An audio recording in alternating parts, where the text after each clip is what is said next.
Good evening, all. I'm Dustin, rope aficionado. This is the Dominance Dialogue. Tonight we have Debra Shade, and we are going to discuss what makes you want it. We're going to explore the psychology of desire. I'm going to go ahead and potentially apologize beforehand. I'm not sure what it is with the weather, but we do have tornadoes coming through the area again. We Mhm. just had dime Yeah, size hail or so hitting the building. Um, but nonetheless, here we are. here we are. I'll give some pretty exciting news. I was excited for it. Just this week, we did get approved for Spotify, Apple, and Amazon. So now you can hear all of our podcasts wherever you listen to your podcasts. Without ado, let's get into our conversation tonight. So tonight we have Debra Shade, clinical sexologist. Deborah, will you give us a little bit about yourself and your background? Okay, I am a clinical sexologist and a master sexpert. I have been studying the art of the orgasm for this will be my 13th year, in fact. Um, and it is indeed an art. And there is several processes to get there. I have studied and mastered 12 vulva owner orgasms and 3 penile orgasms. And I travel the country spreading this word, talking to people about these types of orgasms and how to stimulate them. And here in Columbus, Ohio, I have a wellness center called Shades Oasis, where folks can come in and get hands-on information. If it's whatever the topic is, they can go and practice, or they can go ask questions about positionings and those kind of things. So I'm really on the pleasure end of sex education. Sounds like the fun end, right? Yeah, it is for me. Yeah. I bet. I can only imagine. I can only imagine. Well, I've been out to your venue or your old venue. I think you have a new venue hmm now, hmm and I am in a new location.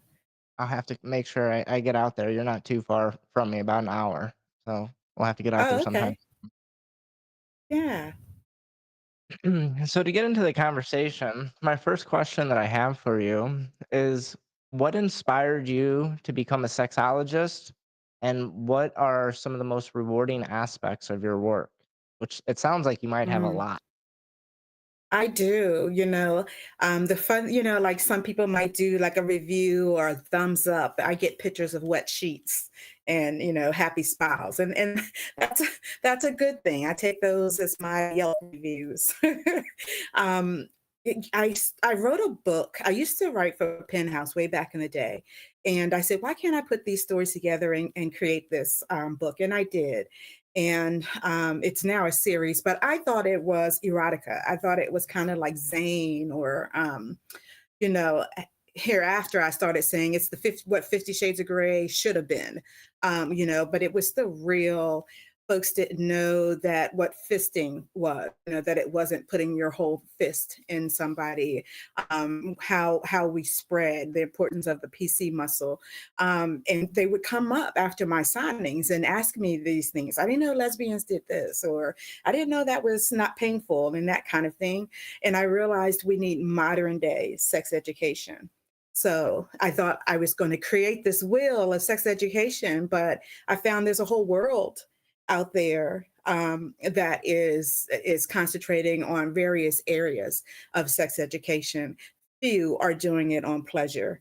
And that's where I found the missing piece was. People knew about having sex. They knew, about being kinky, having it in the car or, in your neighbor's house. But they didn't know that there are several areas within the vagina of a vulva owner that have 6 different types of orgasms. And on the outside, there are 6 different types of orgasms.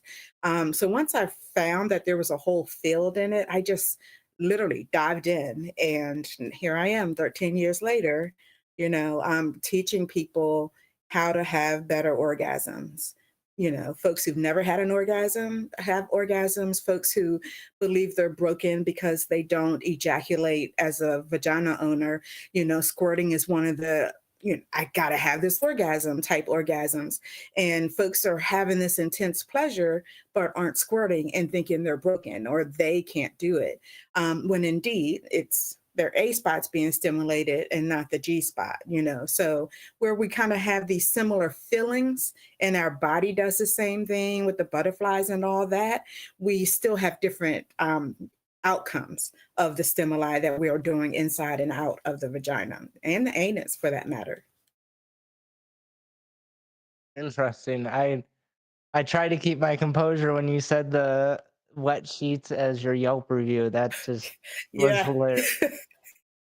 It made it me like my is. brain instantly went to like, are these on her like Google reviews? Is there like, Right.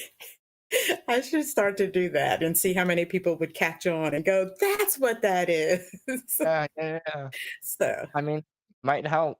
Might help. I mean, we all read yeah. Amazon reviews, right? So Right.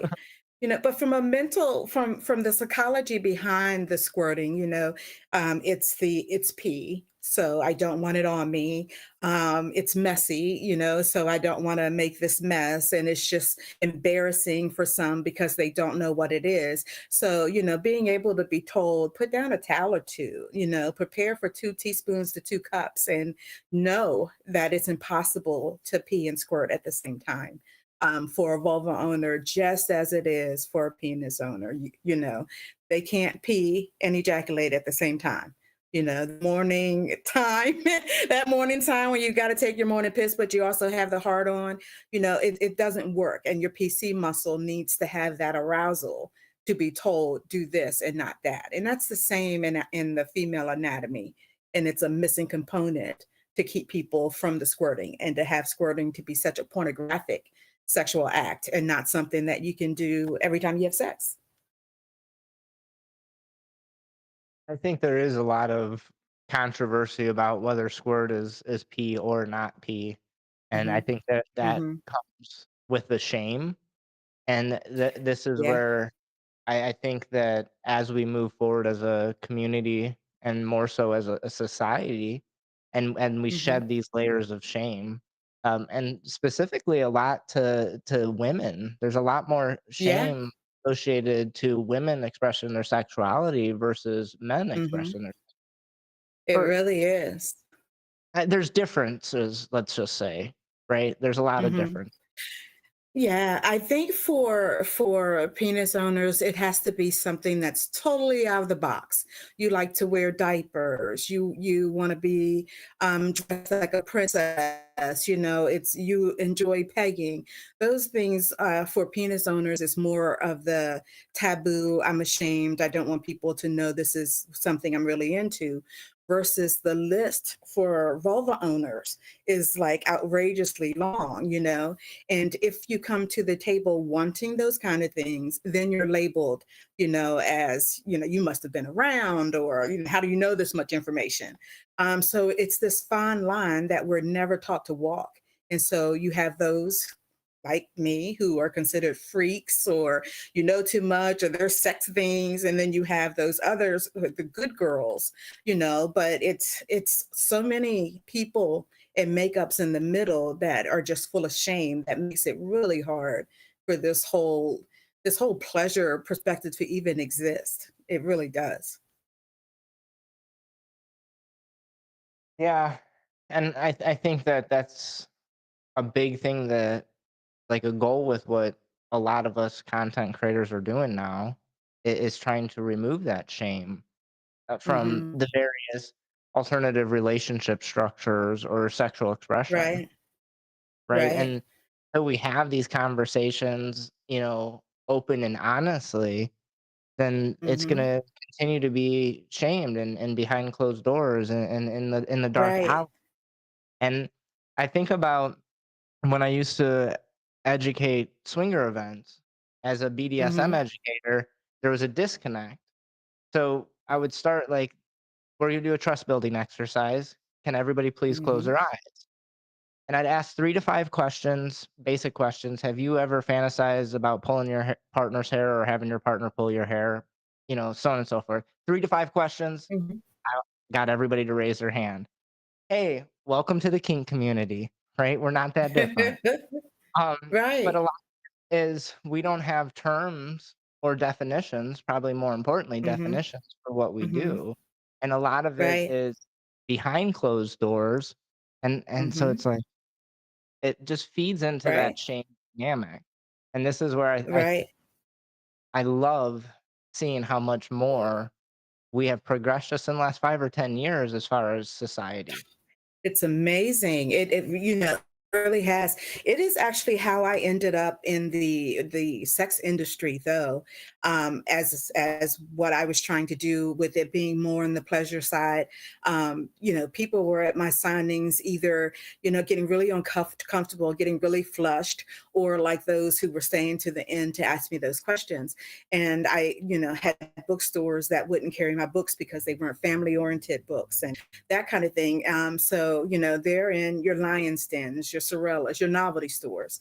They're, not at your library and that kind of thing. And I thought, well, this is really weird. But I ended up going into the lifestyle communities and the actual sex expos and on porn sets and that kind of thing. My future projects, I started to write scripts for porn. And so people were even more so looking at me as this super sexual freaky thing because this is now also where I'm hanging out. And it was society that kind of shoved me in that corner, and they kind of made it something that had to be where we're having these, now these expos are becoming large and having TV commercials, but before that, like Kinky College is next weekend in Chicago. And it's one of those, if you don't know about it, you don't know about it. Yep. They have a spring break and a homecoming, and they sell out when at the end of one, the next one is sold out. But if they were able to have more and more often, like it gets expensive to continue to try to do things in the dark, and trying to keep everything undercover. You got to deal with the price the hotel's going to give you for you to have this convention. You don't get to be competitive and take advantage of those kind of things. So I think the more we do things like this and destigmatize this kind of stuff, especially when it comes to kink, I'm hoping it's changing. This generation, your generation is changing a lot. Really. It really is changing how we look at sex. That means a lot. Um, I mean, just progression, right? And that continue progression that we need to see. Right? Um, and that's something that, like, culturally, we've changed millions of years in the last 50, right? Mm-hmm. Right. That's Right. way down a rabbit hole. Um, so to get back on topic, On the uh, topic, I'm sorry. That oh, won't be no, your only time telling me that. no, no, hey, I think I was just as guilty of that, but, once again, like I said before, a lot of this I want it to be free flow conversation. Mhm. Uh, Mhm. I found value out of that, and I'm sure some of our listeners did as well. So, Awesome. my next question that I have for you is, how do you define desire? Mm. Desire is the first step in arousal. So for me, desire equates to I find their eyes sexy, the way their swagger is sexy, what they have on is sexy. So those words interchange desire and sexy for me. So what I find that I want just because visually it's triggering these pleasure sensors in me. So for me, desire is wanting something just from sight, just from seeing it and going, I desire that. I desire that car. I desire those shoes. I desire, whatever it is. But usually when it comes to people and compatibility, it starts unfortunately with that first look and how you see somebody. And some people you desire, that might be what some people say are out of your class. And some people you could who desire you might not be a good match for you. So but that first visual is what everybody's got to deal with to move on to the next step with the person. So it's the immediate response to each other. Hmm. So, I mean, I see the value and the validity of that initial desire, but Hmm. what about, like, grown desire? Like, how do you grow Hmm. desire, right? What if, And like, that's go ahead. go ahead. Go, oh, I was going to say that's it. That's where desire moves into arousal. and arousal is 110% necessary for orgasm. So we have to be able to work past desire in order to get there in pleasurable ways. We can force ourselves to get there, but that wasn't so fun, so I might not do that again. But if you allow desire to move and build between you and an individual, that'll turn into that arousal you need to have that pleasurable experience. Mhm, Fair. mhm. So So I think, oh, good. I'm gonna keep doing that. I'm sorry. I was going no, to add that I think that also it works with your friendships too, right? Like if you see somebody who's playing the same game you're playing, or you're wearing the same T-shirt you're playing, like that's an immediate desire of, hey, nice shirt, that kind of thing. It's the attraction that you have to that thing. makes sense. I mean that you hear a lot of, talk about first impression and the value of it, right? And then Hmm. something I've specifically been spending a good amount of study, my personal development, that's what Hmm. you want to call it. I've been studying evolutionary psychology, and it expounds on Darwin's theory of sexual selection and so on and so forth. And Hmm. David Buss studies 27 cultures, I believe, and Right. and talks about the various physical traits that are gender tied of what helps create that sexual attraction or Hmm. desire. And Hmm. it's really interesting across all those cultures, men and women. I don't remember what the exact numbers are. Men have the wide shoulders, narrow waist, and then the women have the hourglass shape. Hmm. And across Yes. all culture of Hmm. 27 cultures studied, that is desire, right? That is, I yeah. cannot feel Hmm. desire, and Hmm. it's just been really interesting to read into Hmm. understanding the science of Hmm. sexuality, I guess, right? Right, And right. desire.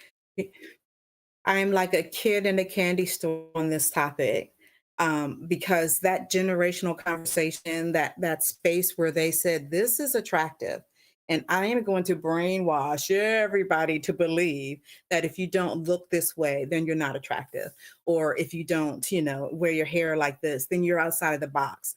And outliers always are made to feel uncomfortable. So those of us who are not necessarily outside of the box, especially like I just like to not have hair. That doesn't mean I'm fighting against society. It just means I don't like to do my hair. But generational conversation says, that the Coke bottle is how you're supposed to be if you have a vagina.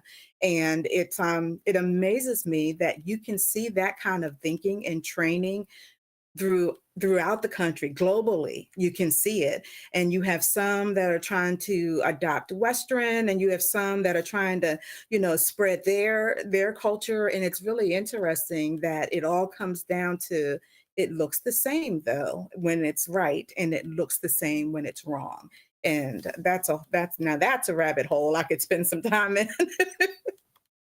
I'll end on this one statement. Like in some of that research or that I've been doing, what I found kind of interesting is throughout most of culture and most of history, the masculine fantasy has always been pretty much the same. Like Yeah. really muscular and Right. beats up a lion type of guy. Um, Yes. and the evolution of the feminine fantasy, right, Hmm. has throughout culture is large, very large. I mean, if we Hmm. just go into any porn website or Right. any store, you'll see, I'm not going to label them all off, but big beautiful women or petite women Hmm. or big, Hmm. all the bigs, all the littles, all the All the everything. bigs. All the bigs, Right. all and the thing is, it's like, you say that you might not like having hair, but there's a whole group of men that fetishize that Oh, for yeah. whatever reason. Believe me, you a whole culture.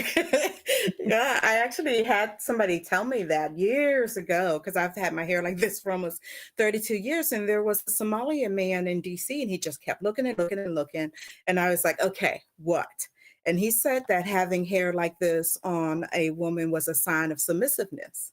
So he was thinking in his head of ways to be aggressive and to dominate, and to have this kind of conversation with me. I thought, "Oh, you could not be so far from the truth." I had no idea, but, you know, people, it's their preference, but people actually buy people's hair, to use for stimulation. So, it's everything could be something. Don't mind me as I look around, there's a wasp flying around the studio now. That's all the things. Oh, So, I'd like to add a little story outside of the wasp, about hair. So, I've I was raised very heteronormative. I'm Sicilian by descent, and very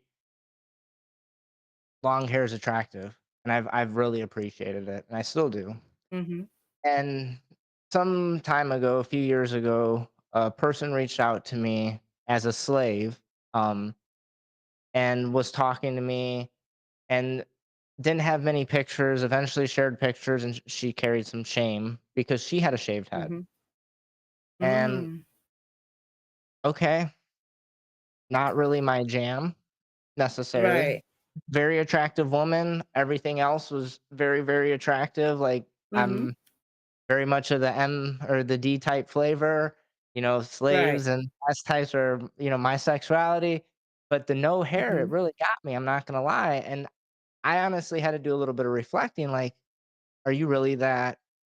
Is that mhm, such a deal breaker for you? So I continued to talk to this woman online for a little bit. And then I realized it wasn't a deal breaker because she told me why she didn't have hair. So oh, her last MS relationship, when she mhm, entered his service, he shaved her head, and then she grew her hair for him. When she mm, left his service, she left her hair, and she wasn't gonna grow her oh, back out until she got into another authority-based relationship. And I'm like, "Okay, now that yeah, appeals to me," right? right, Um, that's owning it. so Yeah, it's all about perspective, right? mhm, So it initially, really my is. my perspective, it wasn't attractive, and Mhm. figured out there was a way for me to find it attractive. Yeah, yeah. That visual matters with desire, it really is what that forward facing is gonna do with that desire within the first 10 seconds of meeting somebody, talking to somebody, even looking at somebody, it's forming right then. So Excuse me. All right. So getting into our next question mhm, is, how do hormones, neurotransmitters, or other biological factors influence our sexual desire or behavior mhm. or behavior? These things drive libido, right?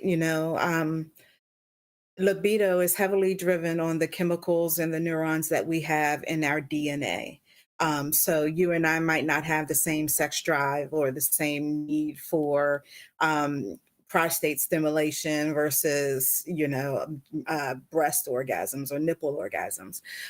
So it's all based on how much was suppressed in you, because we're all innately born with this seeking pleasure and that feels great. And, we're going to be tugging on this and then told not to.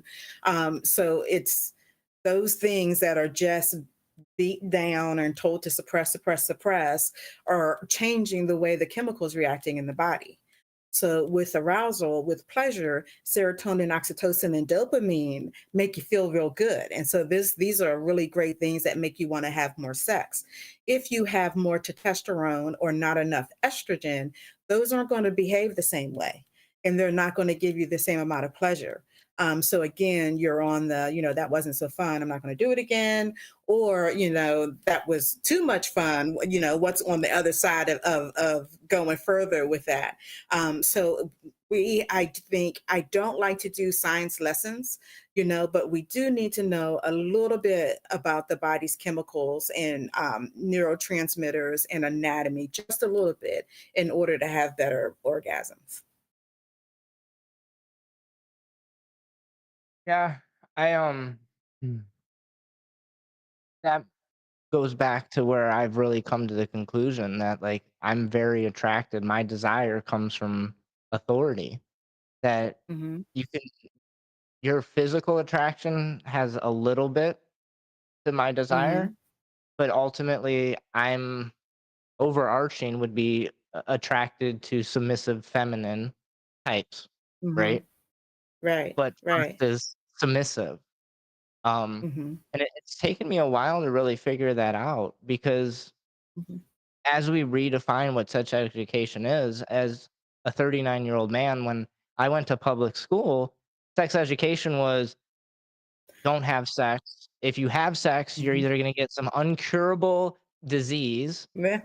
which Hmm. clinically, please correct me if I'm wrong, but there's no such thing as an STD. There's STIs, sexually transmitted Right. infections, and then there's Hmm. STVs, which I don't think is a really adopted word, but sexually Hmm. transmitted Right. viruses. There's no Hmm. diseases by definition, but I may be Yeah, wrong.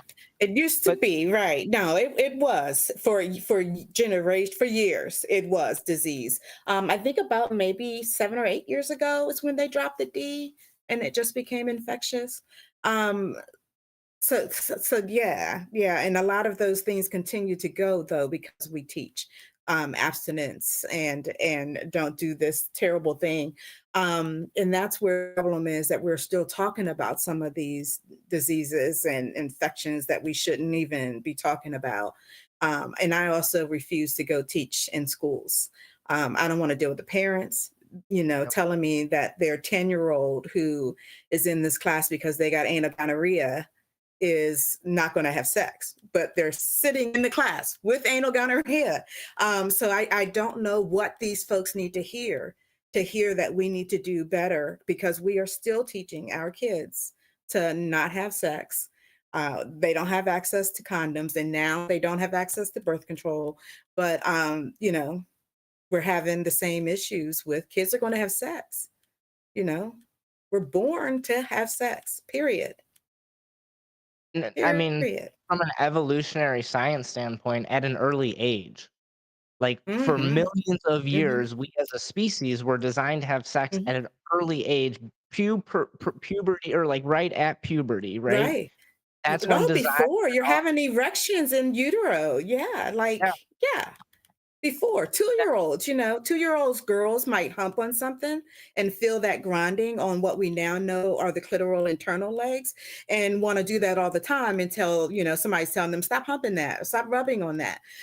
Boys do the same thing. They'll put their hands in their diaper and you're like, it feels good to them. They may not ejaculate, but it still feels good. And then puberty happens, and that's when you're allowed to go and explore it. So, yeah. it's not as damaging, when you're going through that phase. But when you're 2 and 3 going through it, that's when it starts to be beat in you as something bad to do. Don't touch yourself and don't have that feel good feeling. And I'm not saying that kids should be having sex. I'm not saying But that. like you said, they're gonna. And this is where Hmm. my 100,000-foot view of sex education is there's 2 Hmm. safe ways to have sex. 1, don't have sex. 2, talk about having sex. That's the only 2 safe Hmm. ways, right? Right. And the reality is very few people, especially in my opinion, and I definitely have my own perspective or perception of this, Hmm. is there's Hmm. not many people, at least in Western culture, that seems to be taking the abstinence path outside of various, mm, like, Like cultures. I don't sex know. Yes, cultures. like, yeah, I think Yeah. cultures is the way Yeah. to say it, right? But Yeah. for the most Like, part, I think religions even have, certain a stronger hold on folks who are abstaining, than some of the other, like even, with gypsies, there is a different sex expectation than there is with the Amish and that kind of thing. So it really does depend on where you are. But more so globally, it is, abstinence is what it is. And globally, that doesn't work, Yeah. So it's Well, and unfortunate. that's just goes back to a big topic that we've been discussing is that that's why we Hmm. have to have these conversations, Hmm. right? Yeah. Because whether we want to or not, whether we we have these desires, right? And Hmm. until you ask your partner about pulling their hair or spanking their butt, you just Hmm. don't know. And until you know that there's other people that are into pulling hair and spanking butts, Right. like, I mean, You just don't know. just don't know, and you're living in this closet of shame, and that was a big thing that Hmm. I think personally think that 50 Shades of Grey did for us.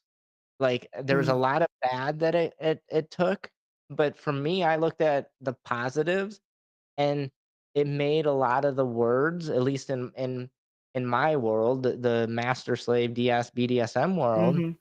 it made Hmm. a lot of these words more commonplace, more, "Oh, Right. okay, I've heard of dominance, I've heard submiss I might Right. not agree with it, but at least I've heard of it at this point," Right. right? Right. And And then now I know that there's something good about it. Oh, ironically, adult romance novels is, like, the only thing that's keeping Amazon Kindle alive. So, isn't that apparently a lot of something? a lot of people like to read about it. Right, right. In our world though, especially from an educator's perspective, it gave people just enough information to hurt themselves. Mm, So like you're looking at cuffs, you're looking at ropes, you're looking at, these things and restrained and oh, she looks like she's having fun. But you're not looking at are the fingertips turning blue, is the moving causing the rope to get tighter? You're not looking at those safe things because that's not what the movie shows, and you haven't gone to a dungeon or you haven't gone to a sex party, so you don't know. So unfortunately, it gave them just enough information to send a lot of people to the emergency room.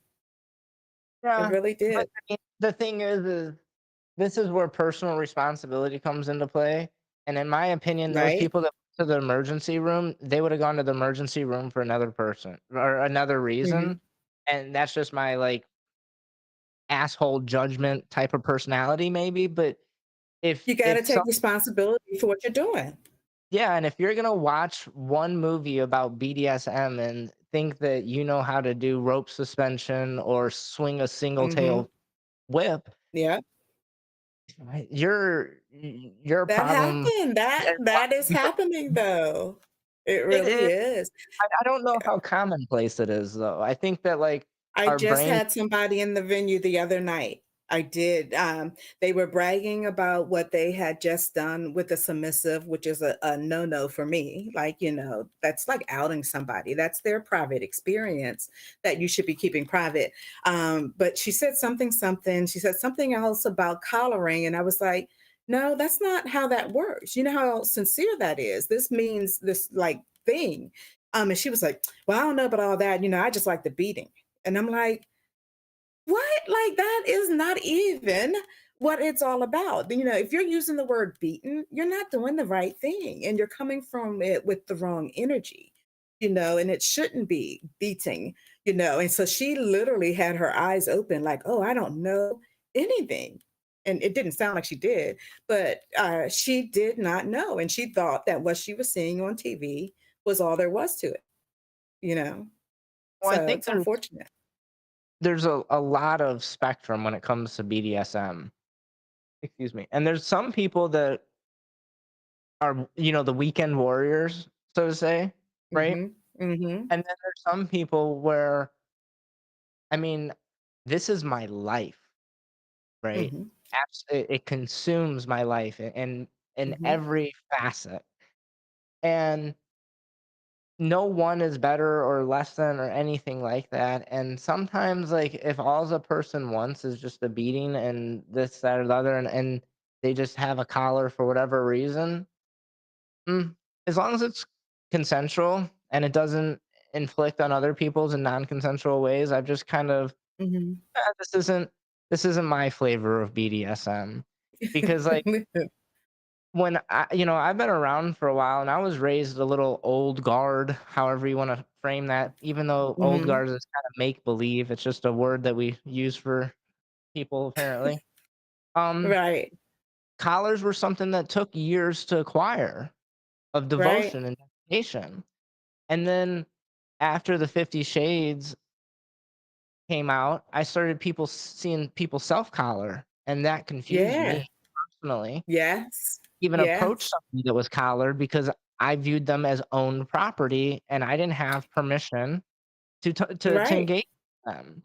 And now we have people self-collaring and I can respect that. Once again, it's not Mhm. necessarily my flavor of BDSM. Mhm. Um, and this is where I like the that term. I keep going back to flavor, and I think of BDSM, Mhm. it's like Baskin Robbins. If you ever had Baskin It is, Robbins, like there's isn't one it? flavor is ice cream, right? There's so much more. You got vanilla, and Mhm. then you got BDSM, and there is just as a BDSM practitioner for 15 plus years or whatever it's been. I'd have to sit there and think I've yet to find the last flavor that I enjoy. Oh, Right? There's yeah. Oh, so much. yeah. Totally agree. Yeah, I totally agree. Do you know, though, when I think self-collar, I think you're shutting doors because, like you said, I'm not going to approach somebody who's got a collar on. So desire, first of all, is going to attract when I look at you, and then I'm going to notice the collar, and that just goes out the window, because of what we know it to mean. Like for me, also, it was the more of the ceremonial type thing.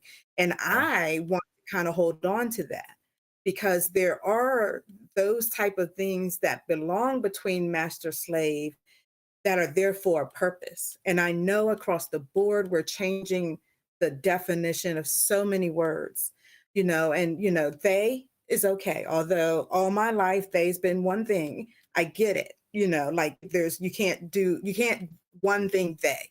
But I don't get when you self collar because it shuts all these other doors that you didn't even know existed. Like you don't really know what that means and what you're shutting yourself off to in the lifestyle.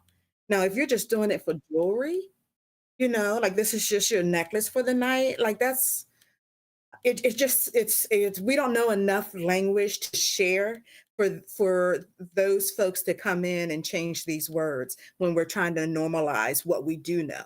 We're trying to normalize these words, and then you're doing this with it, and it makes it really hard, for our seasoned players and seasoned folks in the lifestyle to convince, some neighbor that frowns on us every time, that might have started smiling, and now all of a sudden, we're back to freezing me out. So I do have some issue with changing the definitions of words and changing some of these rituals and some of the things that we do to make the lifestyle have its own purpose, its own foundations, and that type of thing.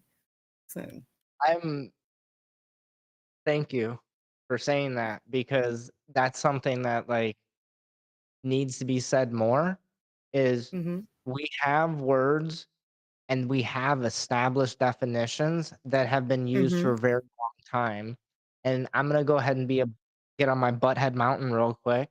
And when people hijack that word and redefine it, mhm, you mhm. invalidate everybody that has used that word prior, right? Exactly, And that may exactly. be a bold statement, but that's just my personal Mhm, opinion. mhm, And it's really hard when there seems to be 2 segments of BDSM right now, and I call one mhm. the bubblegum BDSM era, right? And it's like it's all this like TikTok, kink talk, whatever.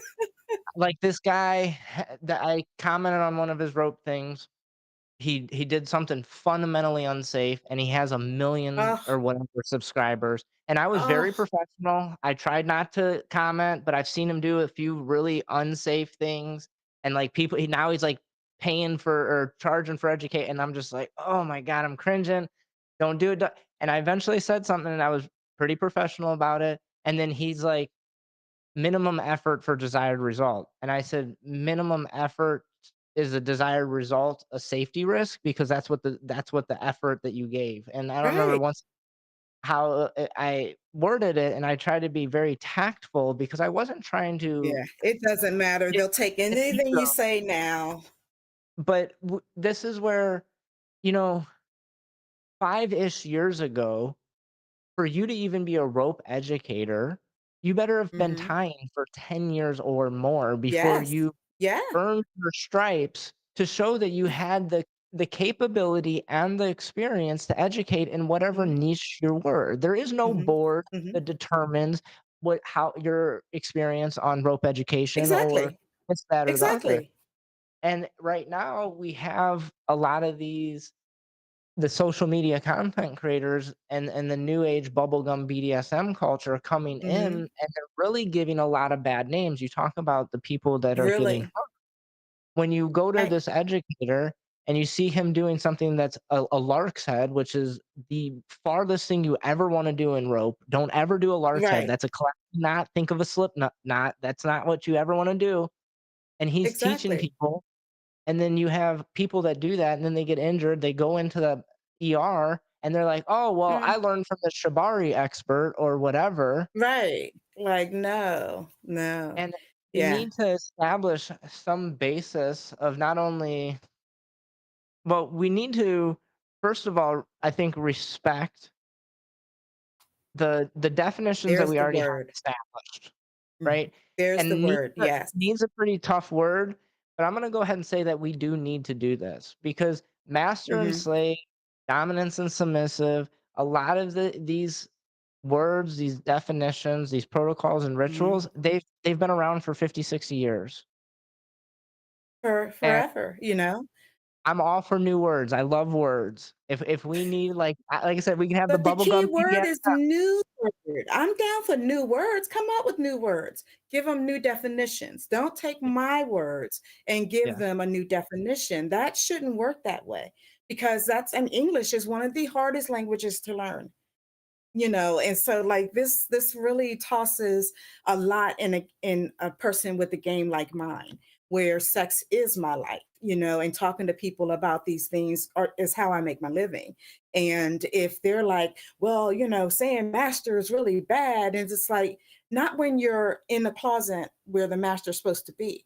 Now if you go in your closet and you're looking for a swimsuit, you're in the wrong space. It should be in your drawer. But if you're telling me that the trunks are now in this closet, I'm going to have a hard time believing you and make it make sense. Why would you do that? So I struggle with that at the center. The folks that I bring in are what I call seasoned practitioners. You would be a seasoned practitioner. You've been doing it for a shit ton of years. You've taken the classes, you've done it. Where there is a certification, that's fine. But like you said, that doesn't necessarily say, the pressure to put on rope, and that kind of thing. If you were just giving me new words, I'd be down for it. But you are literally trying to take words that we've had for centuries and giving them new definitions. And I think that causes the ripple where we lose some of our footing because it doesn't make sense to do it, to say that or to apply that. It doesn't make sense. Well, and it's the word you just used or the phrase you just used, seasoned practitioners. I've gotten a lot of great feedback when it comes to this podcast. It's a place for seasoned practitioners because there doesn't seem to be a lot of space for it anymore because Right? we want to be so inclusive. And if I'm just gonna go ahead and be honest, I'm working on a blog that I've been way far behind on. But is it community or capitalism, right? And I'm just gonna leave it at that. Okay. Um, You know the way to all the rabbit holes. You know?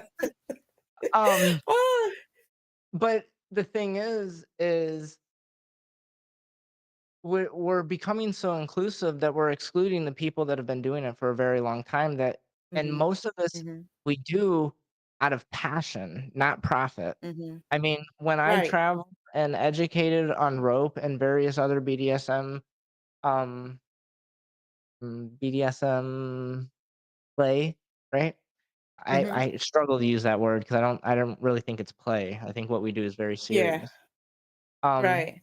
I did it out of my own pocket. I would be happy if I had what was called a net Mhm. zero, meaning that I didn't have Right. to come out of pocket for either my gas, my hotel stay, and if I was really Mhm. lucky, if I didn't have to pay for my food, right? Not Right. let's not talk about the lost wages from calling off work or lost time or whatever else. Mhm.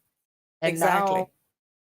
we are moving into an era where a lot of the people that did the groundwork here we're not even allowed at places, like, the new generation. Right. That I've Right. spoken many a times against the new generation. I don't like that Mhm. they limit it to age 35 because most of the experience inside of the BDSM and adult communities is above 35. It takes time to get Right.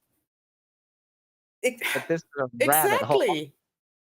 Exactly. That makes sense. But it's across the board, and we'll piggyback your blog with my workshop, Learn to Take a No. It might not be for you, and it might not even be no forever. It could be no for right now.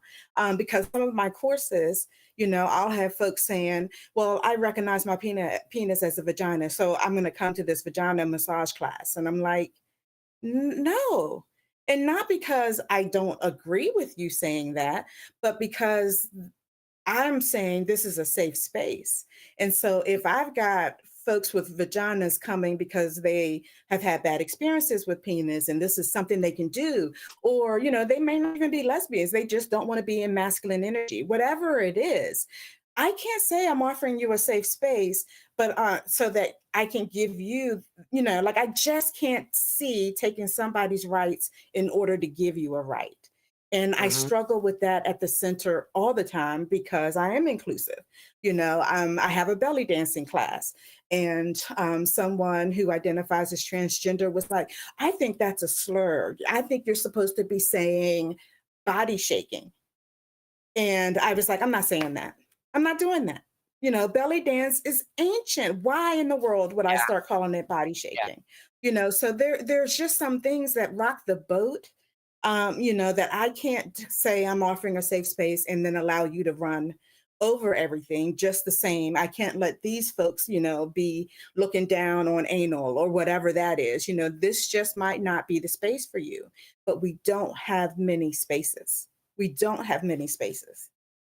Well, and that's the thing is, like, the nature of inclusivity is Mhm. exclusivity, right? And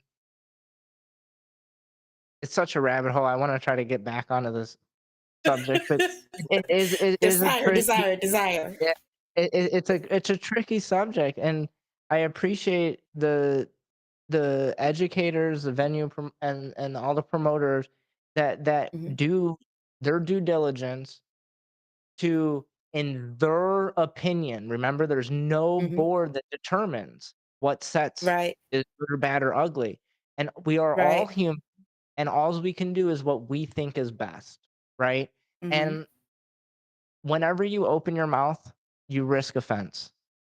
And if you open your mouth around enough people, you're gonna offend at least mhm. one. Exactly, exactly.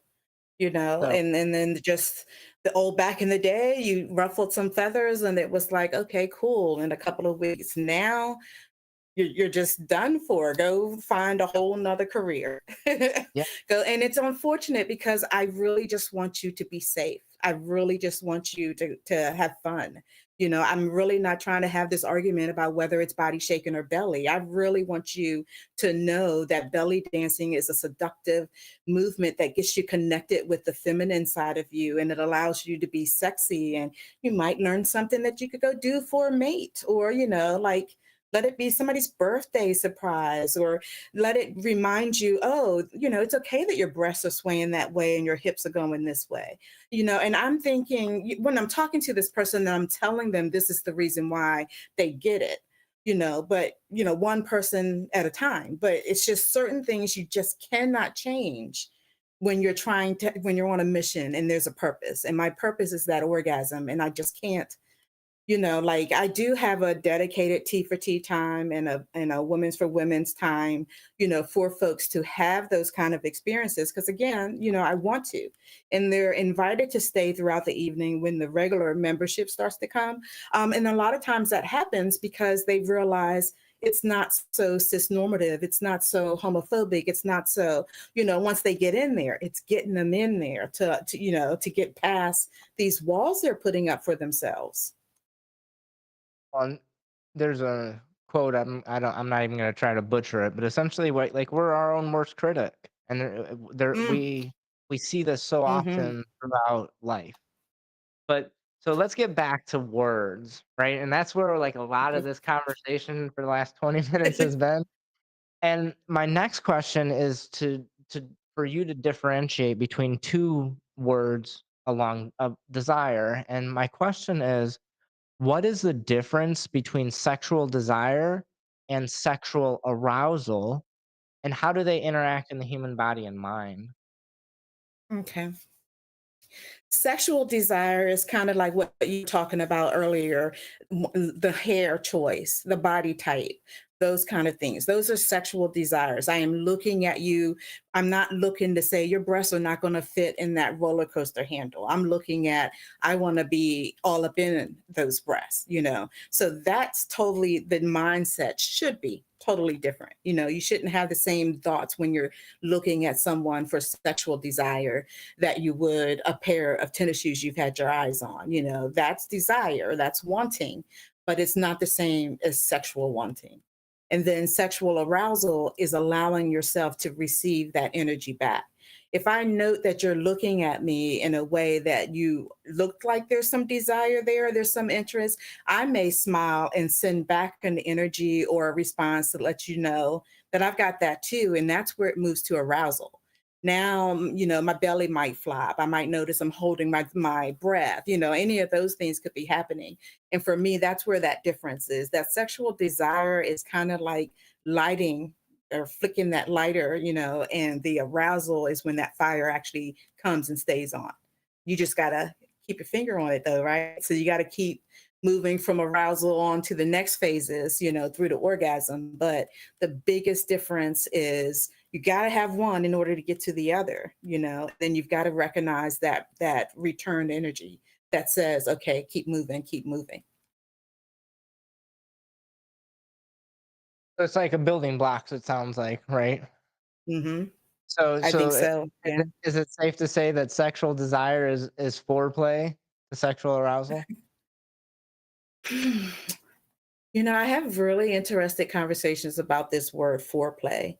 And, if we go back, it was very short. It might have been three kisses, and then there was the movement with women saying, no, we want this pleasure too.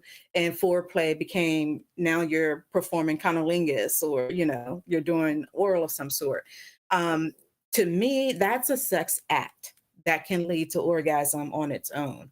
Arousal for me are those things that get your blood flowing, causes the erection, causes your toes to start to tingle, gives you the butterfly effect, gives you that spine feeling, that tight fight or flight response that we have when it gets really good, when something really spikes you.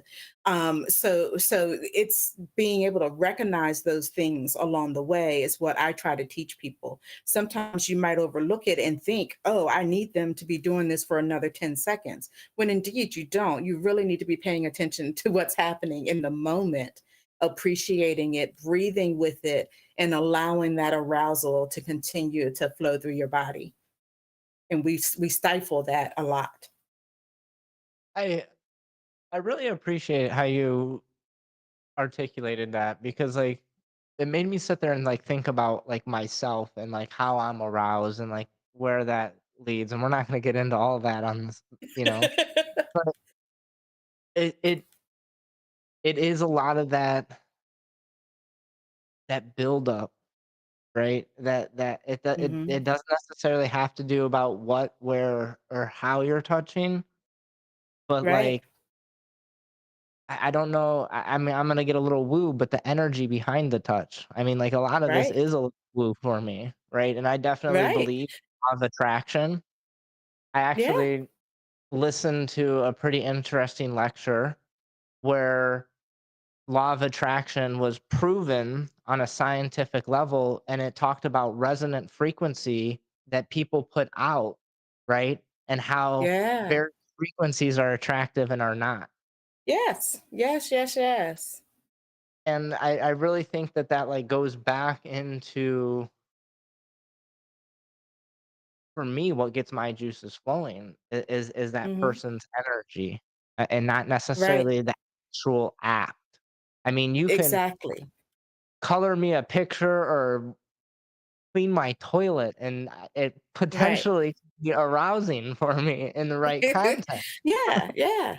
And it's kind of like, when you're in that top space, and or the subspace, it's might not be what's happening. It's the energy you're feeding back to me. If you're not making any sounds, if you're not squirming, if you're not, if I can't see your nipples hardening and those kind of things, it's not going to excite me either. So I'm not going to be aroused. I'm now got my orgasm plate, which is what I call the brain, cluttered up with what's your problem? Like, what am I doing wrong here? Or, what can't they verbalize? Maybe they just can't tell you that something's not working. But a lot of times we don't do that. So feeling that energy is really important. And when you get into top space, because this is really, really great, it has a lot to do with the amount of arousal you're at that point, which is why coming down could feel so exhausting, is because you're taking dopamine from the 10th power, you know, down to nothing. And so, aftercare is important for that reason. Bring it Ab- down soft. Absolutely. Let it happen softly. Yeah. Um, I think it's to get lost in that top or that bottom space. Like that's Mhm. a big attraction for me personally Mhm. on Mhm. BDSM. I mean, and that's where I Right. first discovered it, and there's a lot of ways to explore that. Um, Mhm. the level of arousal and connection that I've been able to experience with people, I'm ruined for the rest of the world. Yeah. I Right. could, It really does. Because why go back, right? Why go yeah, back? Why am I going to continue to do something I've proven isn't the truth? Touching myself does feel great, and it helps benefit me. And I could lower my blood pressure by masturbating, So why would I go back to believing that lie? think that this easiest way for me to sum it up for me personally is what I'm not gonna ever go back to is the world of shame, of Mm, self-judgment that I lived in. there you go. Yeah. Where I lived in a world, partly due to my upbringing and partly due to society, that since I Hmm. like to smack women, I'm a bad man. And actually, not only am I a bad man, I'm somehow less than a man, right? Right. Right. Meanwhile, like, statistically speaking, a lot of women actually do like a little bit of rough body play They with consent, right? With desire and arousal, right? Mm, I can yeah, consent for you to do it, and you're going to knock the hot snot out of me. But if I'm not aroused about, and then that anticipation don't got me waiting on it, there's that line between you're one of those guys and you're a true scene. Like you can really lay the line. Is if I'm aroused, slapping me is going to work. But yeah. if you're just hauling around, that's and that's the thing that society gets wrong. It's as if that has only one definition. It's bad. And that's not the truth. When you are using impact, when you are pulling hair, when you are, turning arms up for a long time, those things with arousal are totally different than, keeping a kid under the steps. Like, there's like a total difference Yep. in that. And that's what trying to teach society is, the uphill battle, because where have they seen it where that's good? In every perception of BDSM, it's always tied to some sort of trauma. It's always something really, really bad.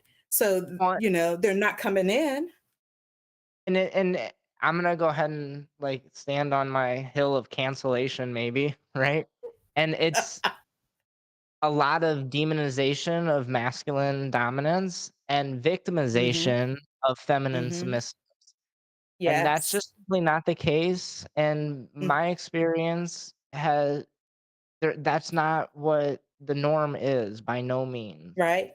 Right. Um, I would actually say that almost every person that I've tied is a lot tougher than me because I am not a rope bottom and that shit is tough. right?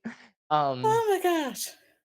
but a lot of it is attached to like this demonization, this like Mhm. borderline abusive masculine person, Right? and this borderline victim, traumatized daddy issue feminine person, and that's just simply not the Right. case.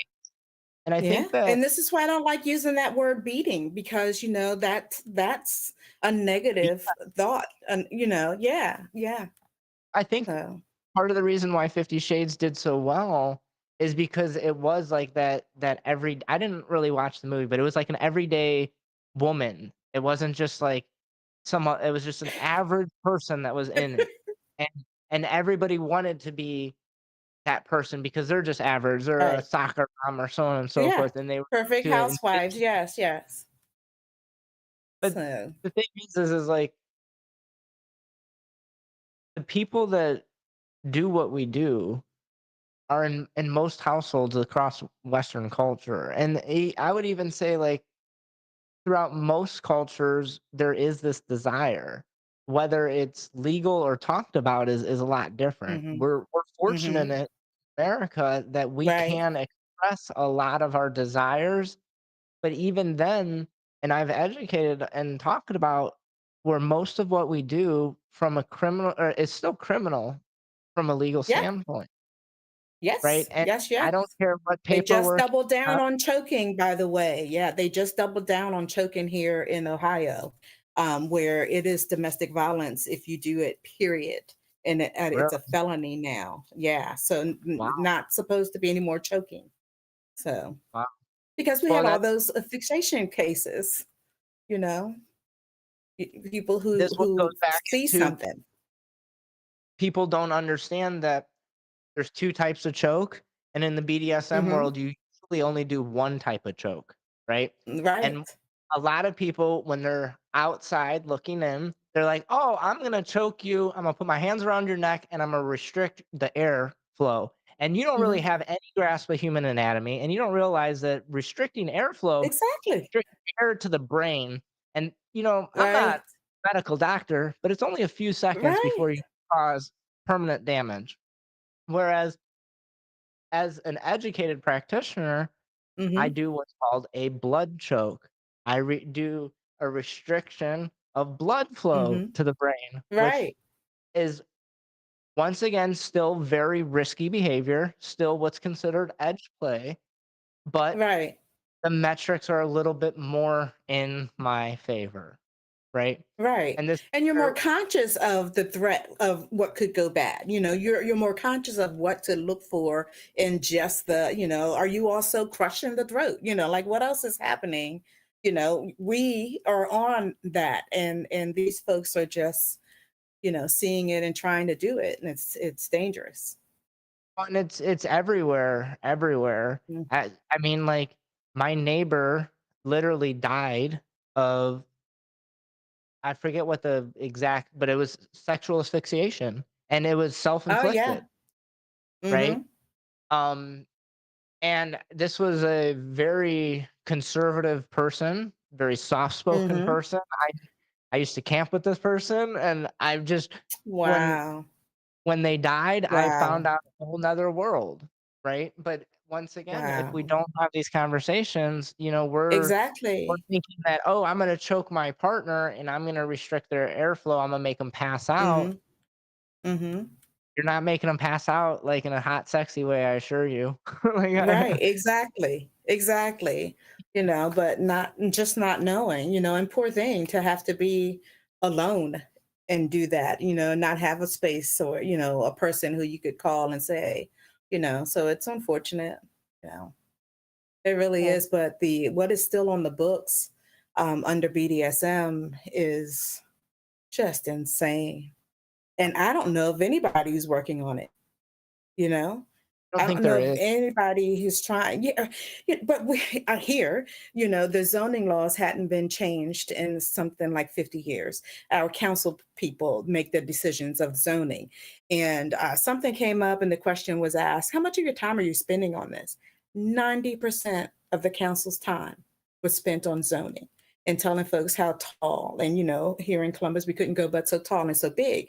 But then we had a million people flock, and we have Intel coming, and now we need housing and we need this, and everything's starting to go up. And, council's not so much involved in it because it has to move faster.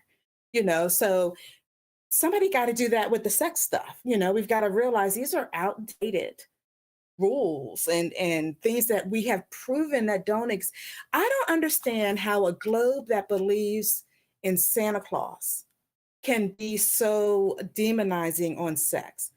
Globally, you've taught the world that this thing exists, but spanking But somebody is bad. so it goes back to like where like pleasure, like let's go higher than sex. Pleasure Hmm. has been Hmm. shamed throughout almost all of history, right? But Right, then we also think about how pain has been part of almost all of history as well. And there's a right. reason why in our brain it's really close, right? And It like you were is saying earlier, dopamine both. Hmm. you slap someone in the right situation in a state of arousal, it has a lot different effect on them Yeah. than if you just slap somebody. One is enjoyable and one, Hmm. is at least not enjoyable, if not potentially abusive, even if you had consent Right, to slap that person. I mean, right, like, right. in my opinion, and I hold some pretty high standards for myself at least, is that if I had consent to slap somebody, but I knew that they weren't in the space to slap them, and I still slapped them, that's That's a a problem. that's a problem for me. I made a very, very Right. bad decision, right? It doesn't matter if Yeah. I have this overarching consent, blanket consent, whatever. Hmm. If I knew, Hmm. and how I always word it, in my head, heart, or soul, that Hmm. I can do this, but it doesn't mean that I should do this, Hmm. then I need to stop. I can slap them another time. And I've talked about it a Right. lot. It's easy to want more, it's hard to want less. And one Right. single bad slap or one single bad experience Yeah. can change a lot for somebody.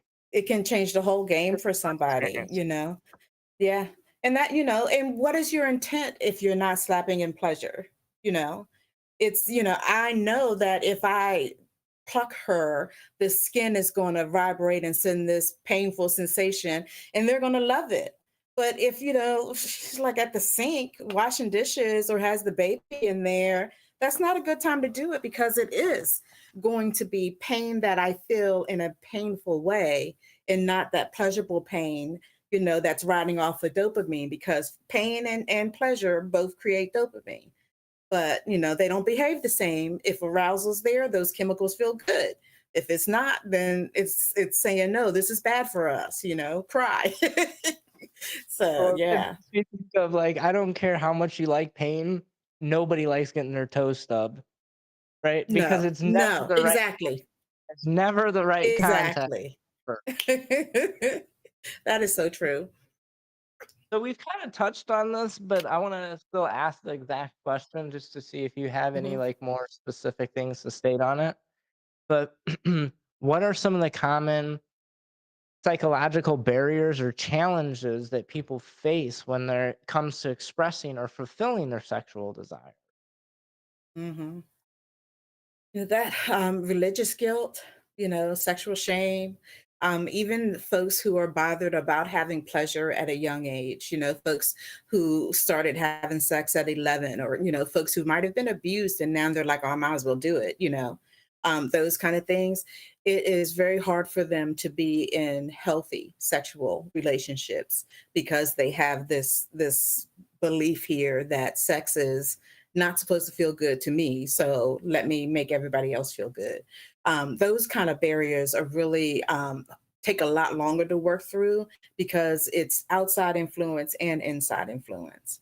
Where folks are in positions where it's the church, it's some sort of violation, it's a forced hysterectomy for the African community who've experienced the clickectomies, those kind of barriers make it really, really hard to move into a place of pleasure or to accept sex. So there's only but so much that you can do.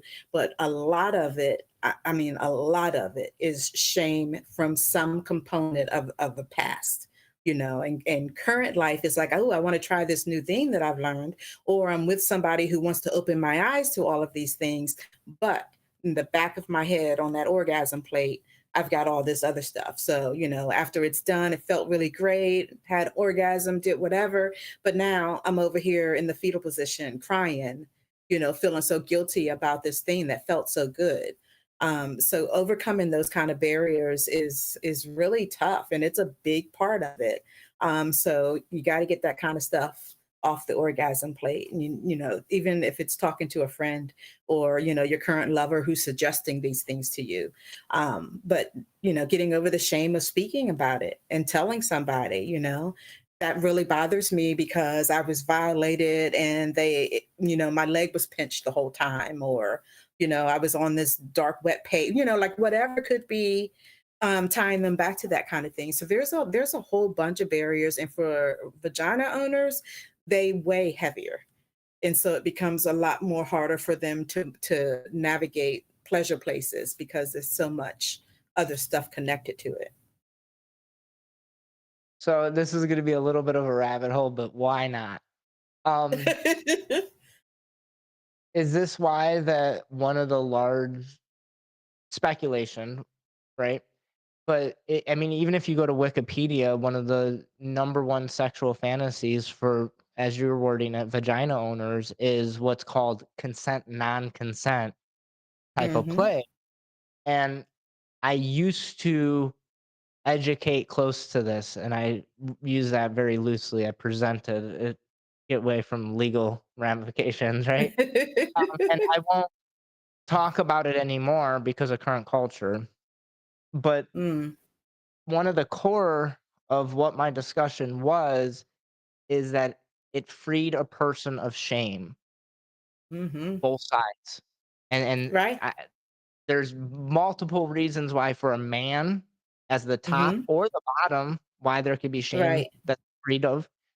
But specifically when it comes to women, there is a lot of shame attached to them experiencing any kind of pleasure, any kind of Right. sexual Hmm. promiscuity, or any Right. kind of, oh my god, they don't want to be labeled as a slut or this, that, or the other. Exactly. Exactly. So that's unfortunate. But it wasn't until 1953 that science recognized female orgasm. So 1953 was like what, yesterday? That wasn't that long ago. But it has always been keep your legs closed, don't touch yourself, keep your hair brushed, look this way, look that way. That's hard to overcome. Just because you've met somebody that wants you to do this new thing. So just being told for like your whole life, even now, to not do these things make it very hard for you to explore. So a lot of times that submissive space feels good because I don't have to think about all of the baggage. I don't have to have all of that on my head, and I can just be in this moment. Having spaces to go help because I can do this, and I'm seeing I'm not the only one too. Like, okay, I've agreed not to believe in Santa Claus anymore either, and this is this is where the real fun is. Because it's so much shame put on a female owning that pleasure. And whether it's a femdom, or the submissive, you're going to have the same type of guilt that each person might be having at different levels. So how can you help each other through this? This scene might have something in there that's going to help us move, to a different thing. So being brave enough to try to include that kind of stuff in your play is a huge part of what I tell people. I do a huge party every Halloween called Bliss, and it is a CNC submissive experience. It is not for your lighthearted submissives. It is for Sounds really seasoned like- practitioners. You've been there. No, no, This no. It year was sounds like I amazing. need to. Oh yeah, yeah, yeah. Oh, and I look for seasoned folks too, because most people, if they're topping, they might see a person a day or maybe two people a week. In this particular evening, you might be seeing eight people. in that 6 hour period. So it does have to be somebody who knows how to set a scene quickly. Yeah. But yeah, once you sign that consent, non-consent, because I need that one in print. You could be having to go kneel on cylinder blocks until somebody comes and gets you, or stand in this cold shower until, like those kind of things. So just being people who came to that night, it was kind of interesting to see that I would not have seen them on any other night. But Yeah. something about the Halloween and the mask, it gave them that permission, Yep. to let themselves be in that space. And so at Oasis, I really do want people to live their inside out all the time, all the time, which is why I don't have a leather night and this night. And, because all the time, we could be sitting around, and again, they could be in a diaper, they could be in a dress, they could be naked, I could be in rope. It really, it should be so that we are normalizing this stuff. And I tell Yeah. people, wear your rope to the store, you know, go to the library, let people see, especially when the harnesses, the breastplates, those things that look really cool and intricate. Why is it okay to, dye your hair completely black, lighten your skin with foundation, and then have the goth look and, be frowned upon, but it's not okay to walk around in rope or, in a leather jacket that, that kind of looks more lifestyle than the approved leather jackets, so all that stuff is in the way. It really is. It's all in the way of just the pleasure pit that being in the lifestyle is, really. When something talk with one of my good friends, I joke he's one of my heterosexual life mates. Is shame's currency. Like around these parts, Mhm. shame's currency. I want to own that shame. I'll own your Yep. pleasure. Go ahead, you can give it to me. I'll make sure you get pleasure because I like it. Right? Right, It's like right. that. That's a big thing. Is like shame. Your self Mhm, shame. And as like a top, I have had to look in the mirror very hard when it comes mhm, to some of my desires, and more mhm. so what arouses me. It's like, "Whoa, dude, what's wrong with you?" Right, Nothing's right. wrong. Nothing's wrong Mm-mm. with me. It took a Right. while till I found the right people to communicate with, um, to realize there's other people that are like me, that are really Mhm. good humans, right? And Right. I go back and I think about, like, I'm not a bad man because of what my Mhm. desires are or what arouses me. And I think there's a Right. Jordan Peterson quote.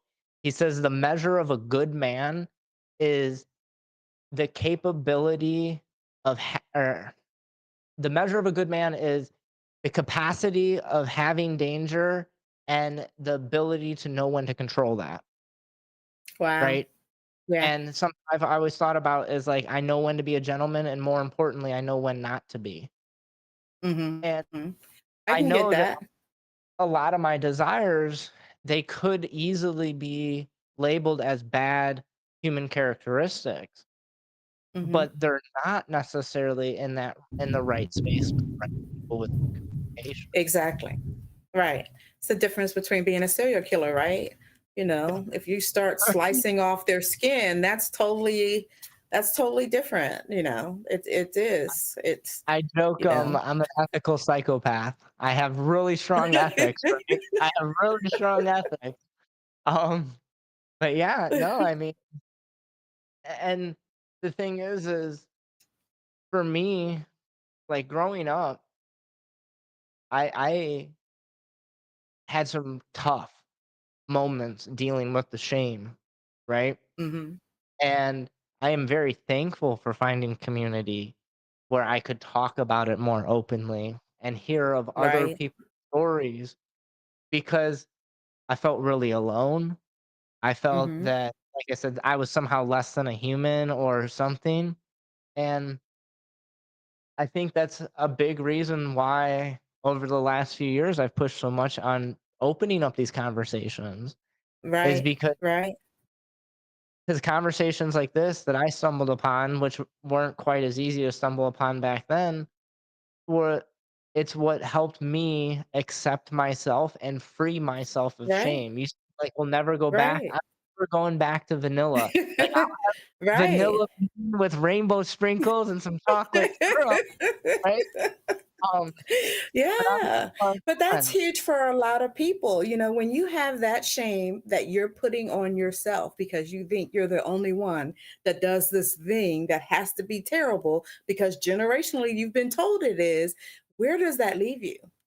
And the psyche gets really fucked up in that scenario because where do I go and how do I figure that out, especially when you're digging in the dark, for some space that looks like what you're looking at.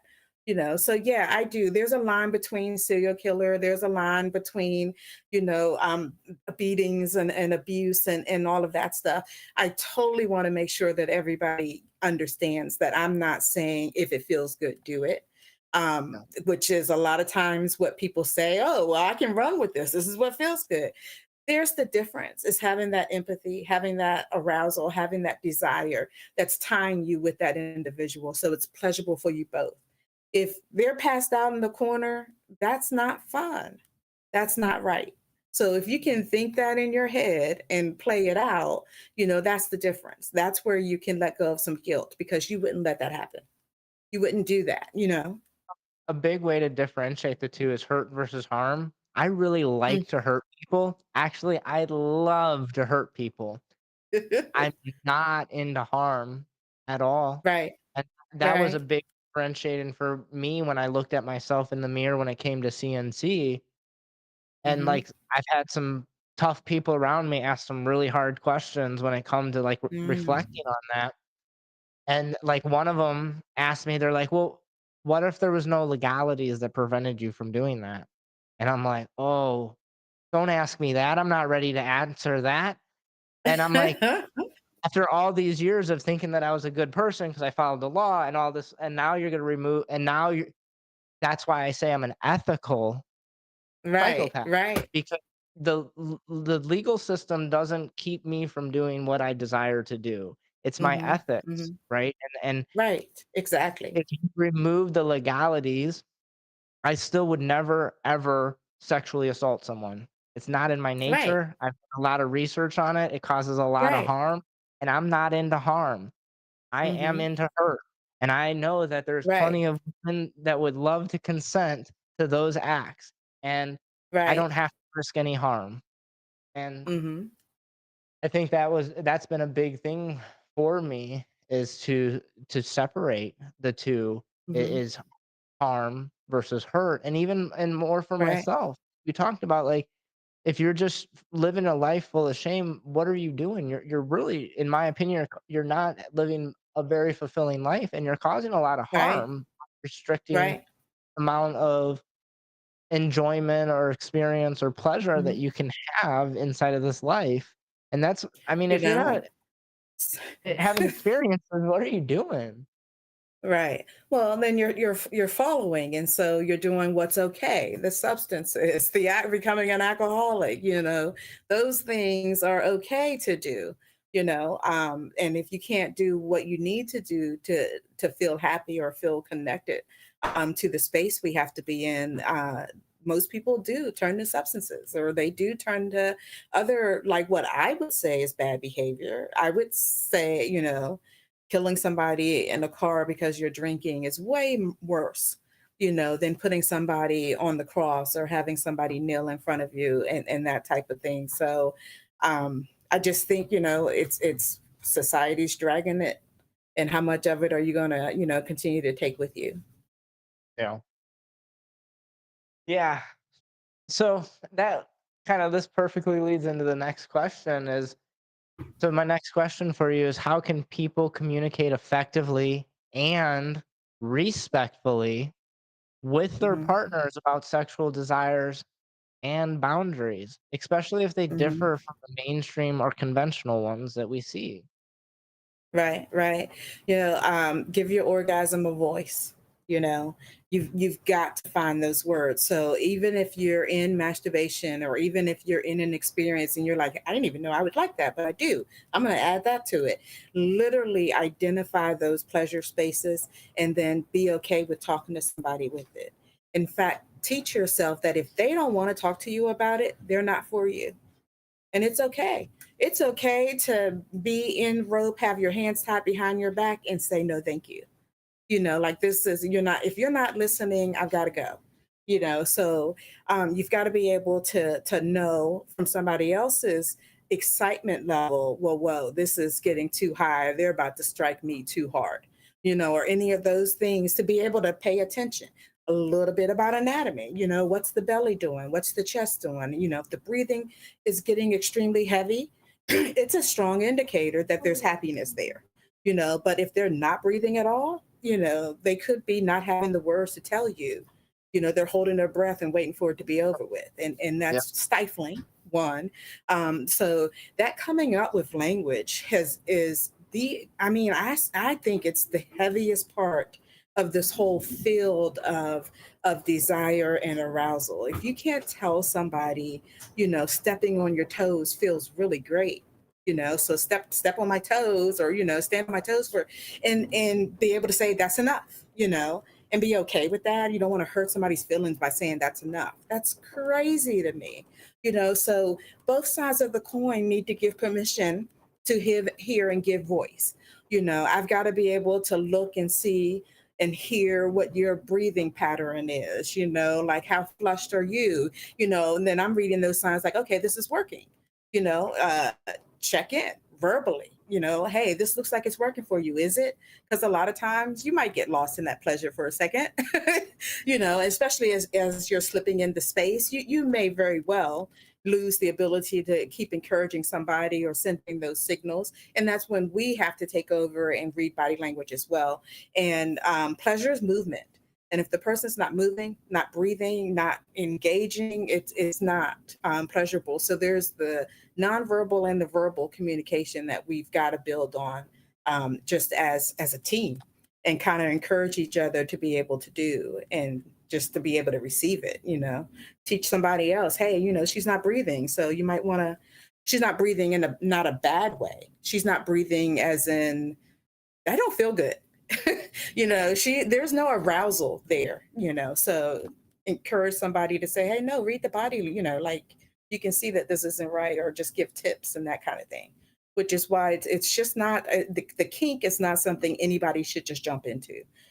Sex in general, if you don't have the words to speak about your orgasm, you really, really should take baby steps to do so, to work with somebody like me to get that language, because if your orgasm doesn't have a voice, somebody's going to give it one, and that's not always a safe space.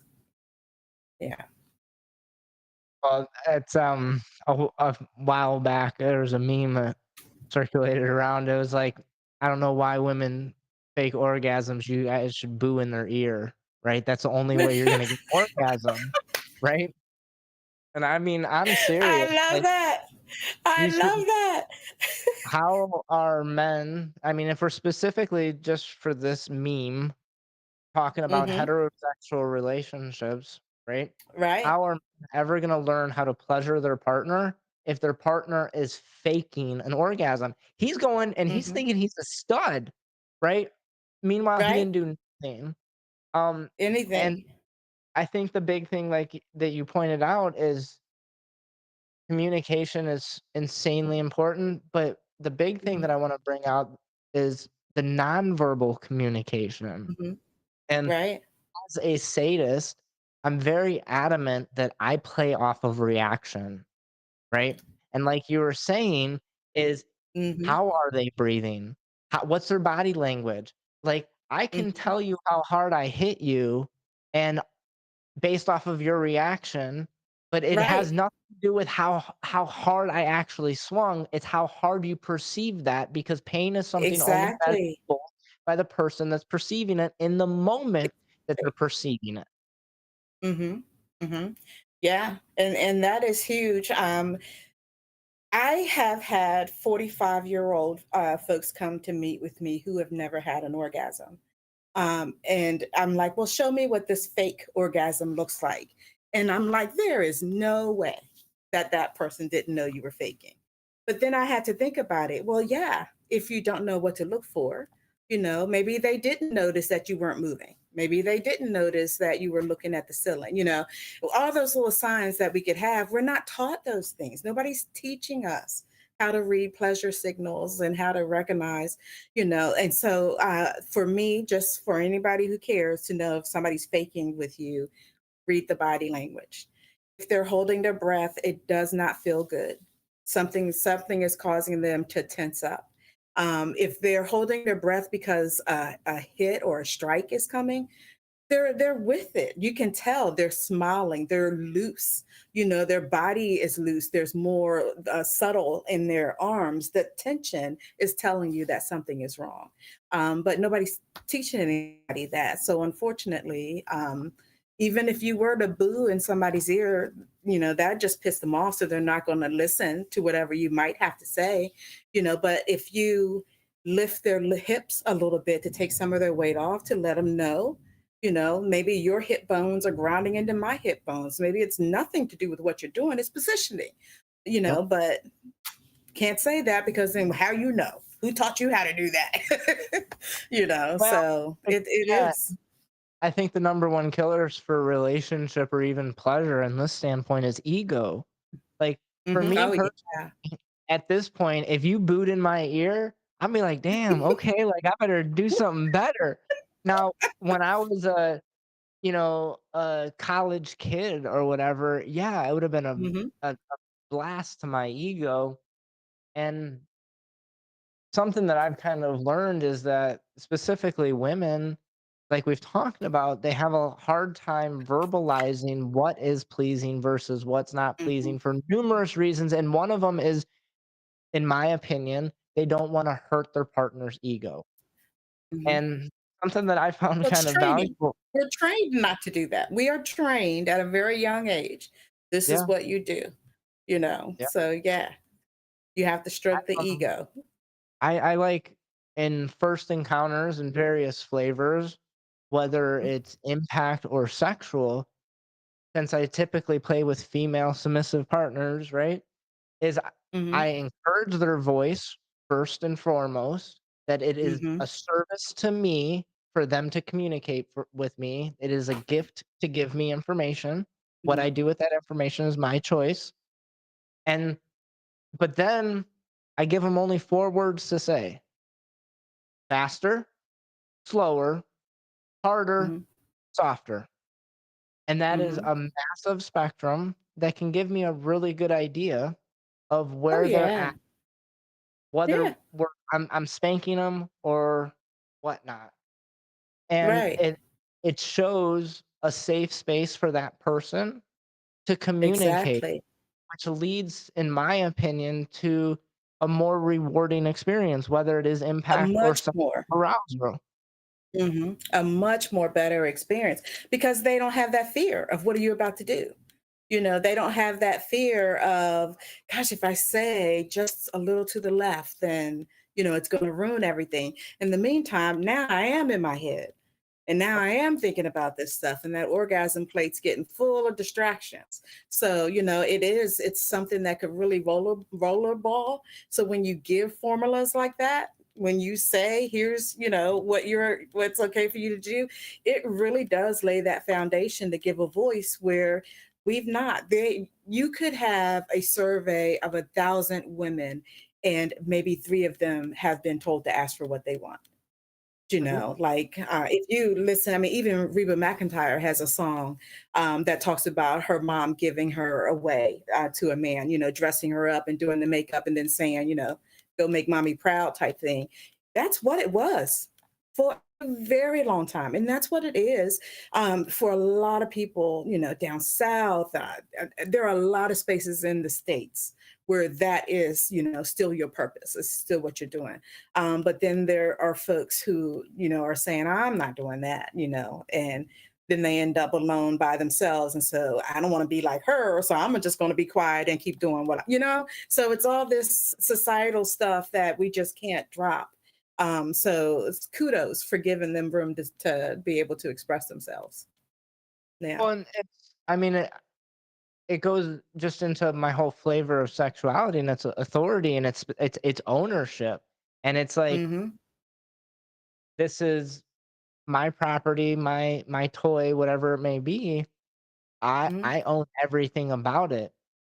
good, bad, and ugly is how I frame it. Mhm, And mhm, I've read enough to understand that from a psychological standpoint, it is actually pretty important for mental health and physical health for a person to experience orgasm fairly regularly. mm. Yeah, And, yeah. I and prescribe 3 a week. okay, I'm trying that 3 a Yeah. day. Hey, the more the merrier, you know? Yeah. There is a such thing as addiction. There is. When you get Yeah, hooked on the dopamine, just like yeah. any other thing, there so that does it, you know, if you're missing work, not feeding the kids, you got an issue. But if you're 3 times a day and all else is well, you are, I mean, check your numbers. I bet your A1C is so low. You know, like this is good, you know, but 3 a week, It's we've done A1C. I've done studies. Your A1C is cholesterol. It's Okay. like your high blood pressure, cholesterol, yeah. Hmm. My stress So levels are remarkably low. Like, as on my watch, it can't go like, it'd be yeah, negative if it could, I think. that's a But good everybody around thing, me you doesn't know? understand it because I'm an entrepreneur, I'm very Mhm. active, and but it's like, I also have a very Yeah, rewarding sex life, even if it's not, like, in the yeah, moment sex life, like, right. I can appreciate the experiences that I have and the experiences that I Mhm, know I will have. mhm.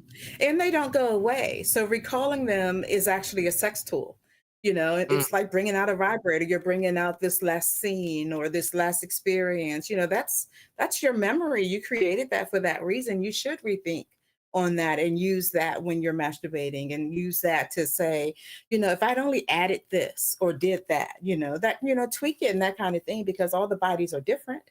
But yeah, that's a great way to learn is to be able to look back on and remember the good parts of some experience you had. Yeah. absolutely. The mental stimulation, I think it's you know, as a male, we a lot of the literature focuses on how, like, a woman is very mentally stimulating, and, like, men were kinda Mhm. like, "Oh, you just gotta pull on it 3 or 4 times and there you go," right? It's not. It's really not. I It's not. mean, for It's, me, it has a it's lot to do not. with that mental stimulation, that built of Mhm. arousal. I found, Mhm. early in life that just a pretty person, when they said if they said something stupid, no matter how aroused I was, I instantly got unaroused and Oh embarrassed. wow. Yeah, Oh, like, see? Yeah. because I'm highly by my own declaration, I'm an Right. intellect, and I grew up in inner city, and intelligence wasn't really cool, so I usually Right. dumbed down intelligence, and then Mhm. I was being intimate, and I'm churching it up a little bit, right, with a very pretty woman, and I was, like, 24, and in the middle of sex, she just said something I don't even remember, it was just dumb, and my body responded instantly, and I was Yeah. so embarrassed because there's this beautiful woman naked. I'm 24. Why? Right. What? But that's No. not your guilt, or that shouldn't be your guilt because it's like for that interruption, nobody likes an interruption on that Mm, orgasm path. Period. And where, you know, like, yeah, you can say things and keep it sexy, you know, moan it, whisper it, do whatever. But if it is something that's so jarring, don't own that. You know, like for me, it would be to tell the person, yeah, that might have fucked you up, you know, and it might have changed where you were in this process, but don't own the guilt of that. That was totally what she did, you know, and maybe she oh, yeah, needs to yeah. know, do it a little softer or do something like that. But a lot of people will then say, I'm never doing that again. I'm never getting on my knees, or I'm never, you know, or whatever it might have been. And that's where this keeps getting a thicker and thicker force of trying to get people to this pleasure is because we keep, you know, all the different numbers of ways that this could go wrong, you know? I tell people when I'm mentoring them or just anybody that'll listen at this point is you should try everything twice because the first time you're too nervous to enjoy yourself, Mhm. Right, right? right. And you're anticipating a lot of what you don't know. And Mhm. a lot of what Mhm. you're anticipating is sensationalized by like social media or mainstream media or so on and so Right. forth.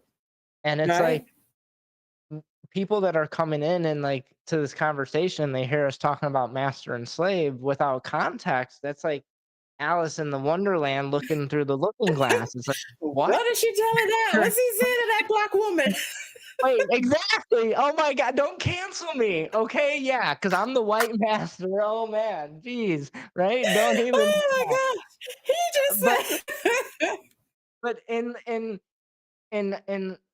in the right context, you know, to be a master, to be a slave, that's a lot of times a life of dedication and Yeah. devotion, Yeah. right?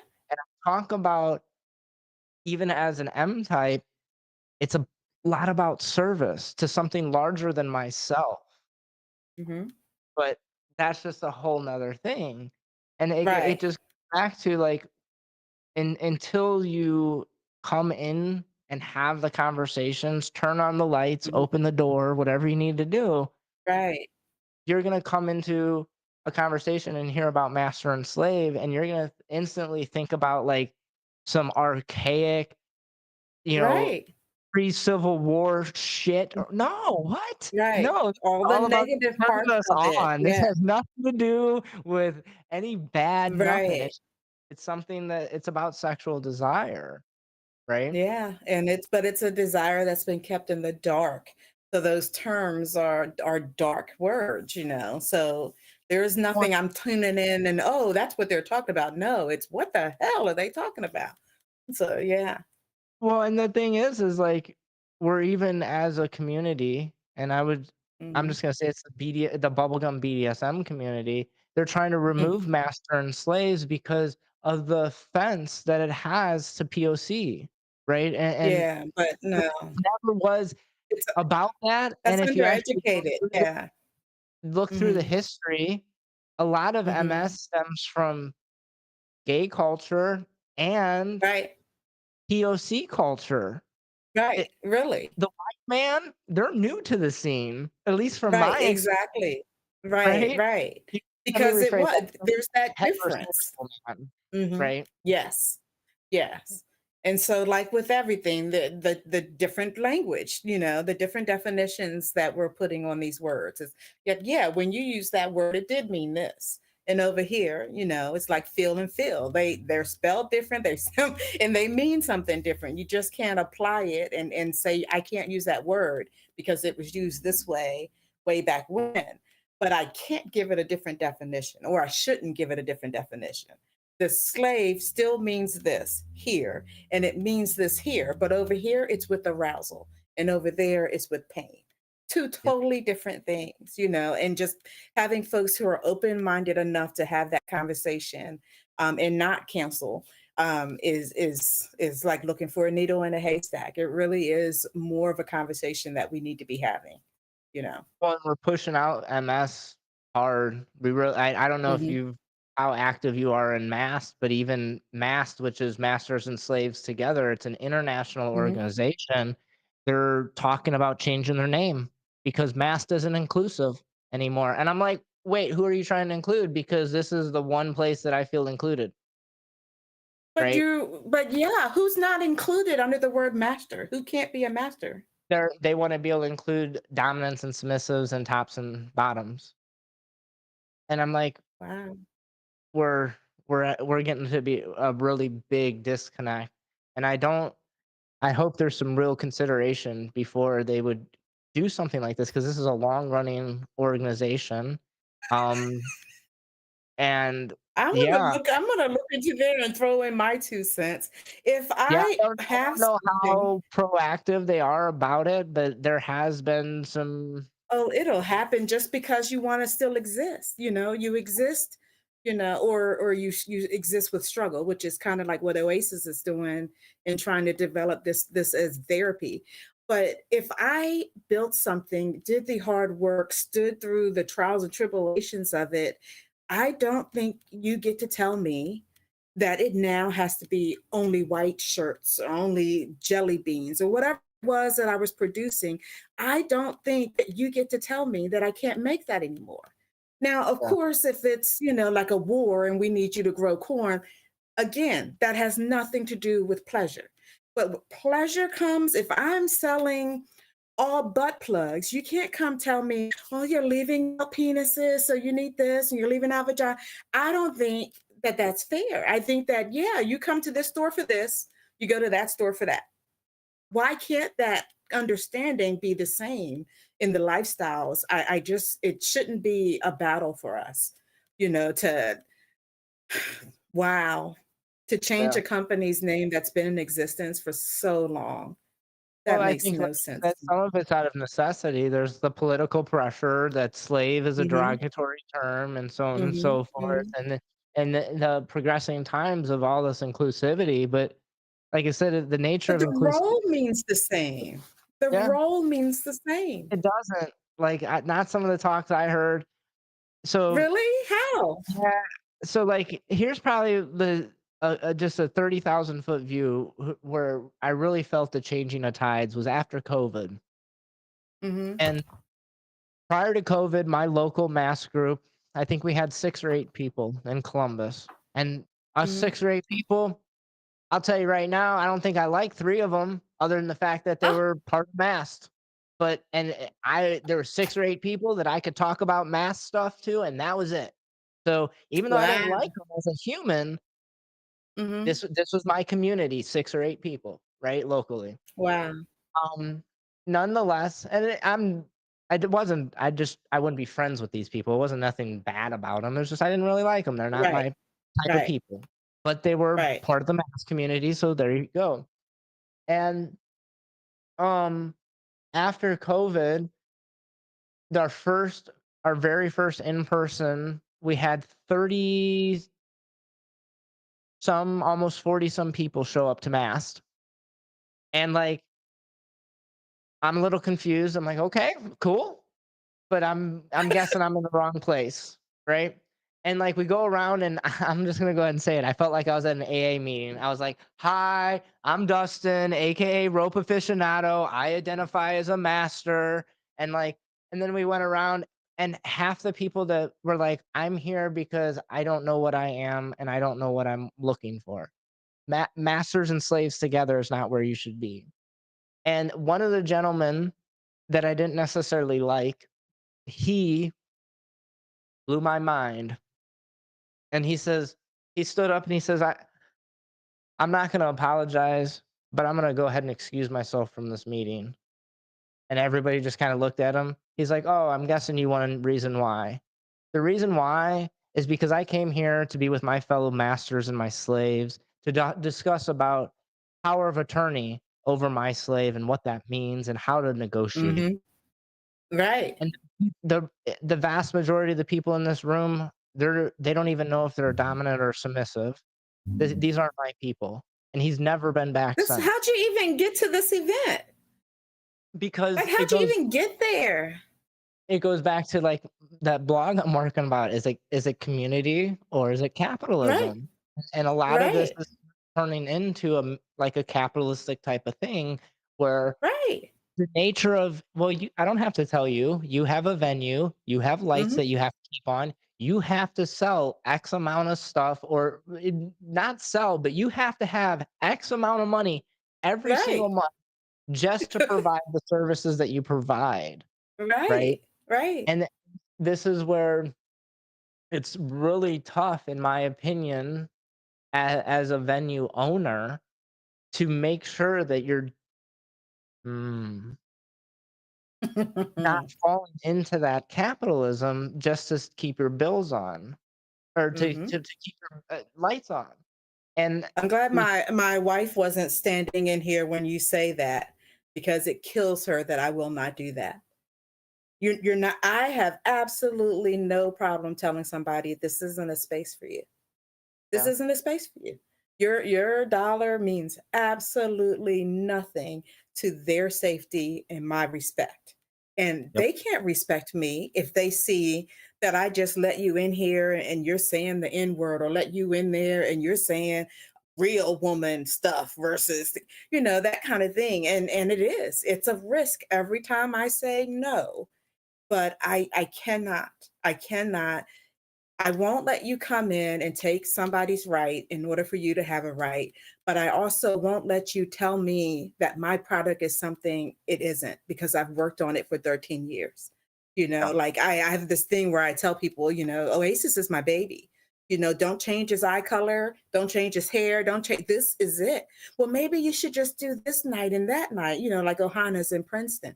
No, I don't want to have separate nights. We should all play in the same sandbox. We have the same diversities. We're going through the same things. There's all the spaces if you want to be in those spaces. You Yes. Yes. but at this, like you said, there so many of these spaces have so much overlap. And Mhm. Yeah. as a white heterosexual male, I don't have any individual place that I can go personally. So I just show up wherever I'm You're allowed. pushed out. Lesbians are pushed out. It's like Yeah. the only folks that are free and out doing what they need to do are folks who identify POC or transgender. Because but if you are a lesbian POC, that's different than if you were Somalian or any of those things. And that's sad to me. That's sad to me that I lost something great because you didn't feel fit in, but yet you don't replace it with anything. You don't replace it with a space where you're welcome and like-minded people like you are able to be there. Or then bring me other people who think like you so that I am keeping my lights on. None of that happens. You just don't like the no. You don't Yeah. like being told this isn't for you. And so Yeah. therefore you're going to kick and scream until nobody gets it. I refuse to do that. I refuse to do that. Well, I think like it goes into people want to fit in even if they don't want to, right? And Yeah, not every space is for everybody. And I'm for just gonna go ahead and say everybody, that again. Not every space is for everybody. And like you I know. know that I should not be going to a femme A united. yoni steam. A yoni Yeah, steam is another thing that I get flack I, on. no, I, These folks should be allowed to do yoni steams. I'm like, do you know what a yoni is? That's the first thing. You don't even, you just hear the no. You yeah, hear that restriction of whatever it is, but you don't also know, like I've had folks who take a yoni steam, haven't had a cycle in 2 years, and come on their period. You don't have the equipment to come on your period. You don't have the equipment to celebrate reproduction. You don't have the equipment to be in this space. I'm not saying no forever, just not right now. yeah, That there is no way that you can reconfigure this to fit you without tearing it down. And I think because people know my heart and they know that I'm this way across the board with everything, I am like, come everybody until you start disrespecting. And then there's like, no. And now I've recognized behavior so much so that I can just tell people on the tour of the space, this might not be your kind of space. This might not be what you're looking for, but you can go here, you can go here, or you could build your own, build your yeah, own. yeah. So, Oof. Well, that was a heck of a rabbit hole. So let's just well end on this last question. okay. And what are some of the trends that you observe or you're anticipating in the field of sexology and desire? And then what do you Mhm. see potential as opportunities that they may present? Right. I really think that we are going to be able to put sex therapy for pleasure on the list of care under insurance. I think that I'm going to be able to show through this study, that these people are using these substances because they had this scenario.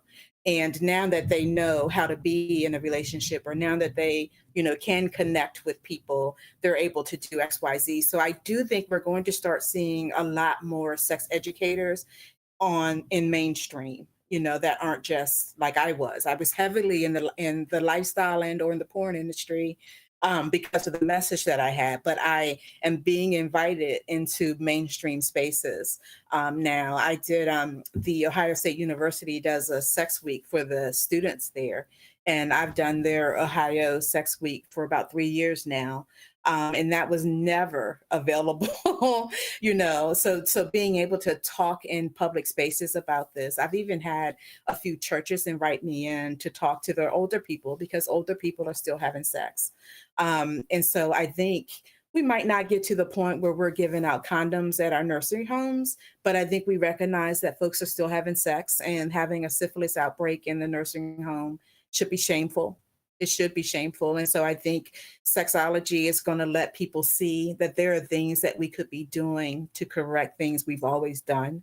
And I think we're going to see a lot of that come up. On Twitter, you can see a ton of folks who are in some capacity working in the field of sex, but and not just the OnlyFan type people. There's a ton of that too. I mean, those folks that are actually talking about the mentality and the psychology behind sex and experience. Still not a lot with pleasure, so I'm glad I'm the one little flag out here. But I think we're going to start seeing a lot more open conversations. I think BDSM is going to come further out of the closet this year too. I really do. I So agree. And there's a BDSM research group that is out there, hitting the awesome. ground as well. And they're starting to get where I don't remember exactly what the terminology that was presented to me, but essentially how the verbs that they're using in academia Hmm. is leader Hmm. follower, and Uh-huh. essentially they are showing that it is a valid relationship structure, and it's a structure that has been around for a very long time, is as a leader But follower. how our parents, or you come home and you're crying and something's wrong? Are you a leader or a follower? Well, what are you doing? You need to be the leader. You need to be the leader. That is a whole different definition than what this is. This is an ownership. Yeah, yeah, yeah. So I think when we're looking at changing the definitions, I think we need to look at that. We are Mm, raised to be a leader or a follower, not necessarily, to do bad things with the people that we're leading, but it's, the message is always, stop being a follower, do XYZ. So I don't know. I would stick to master and slave. yeah. I Well, I mean, would. I think that like part of their goal is to be more appealing to academia Hmm. specifically. Hmm. And I mean, leader follower is very much more over encompassing. I mean, if you look Hmm. at like ENM, which we've had a few different ethical non-monogamy was the big overarching, then Right. polyamory was the big overarching. Right.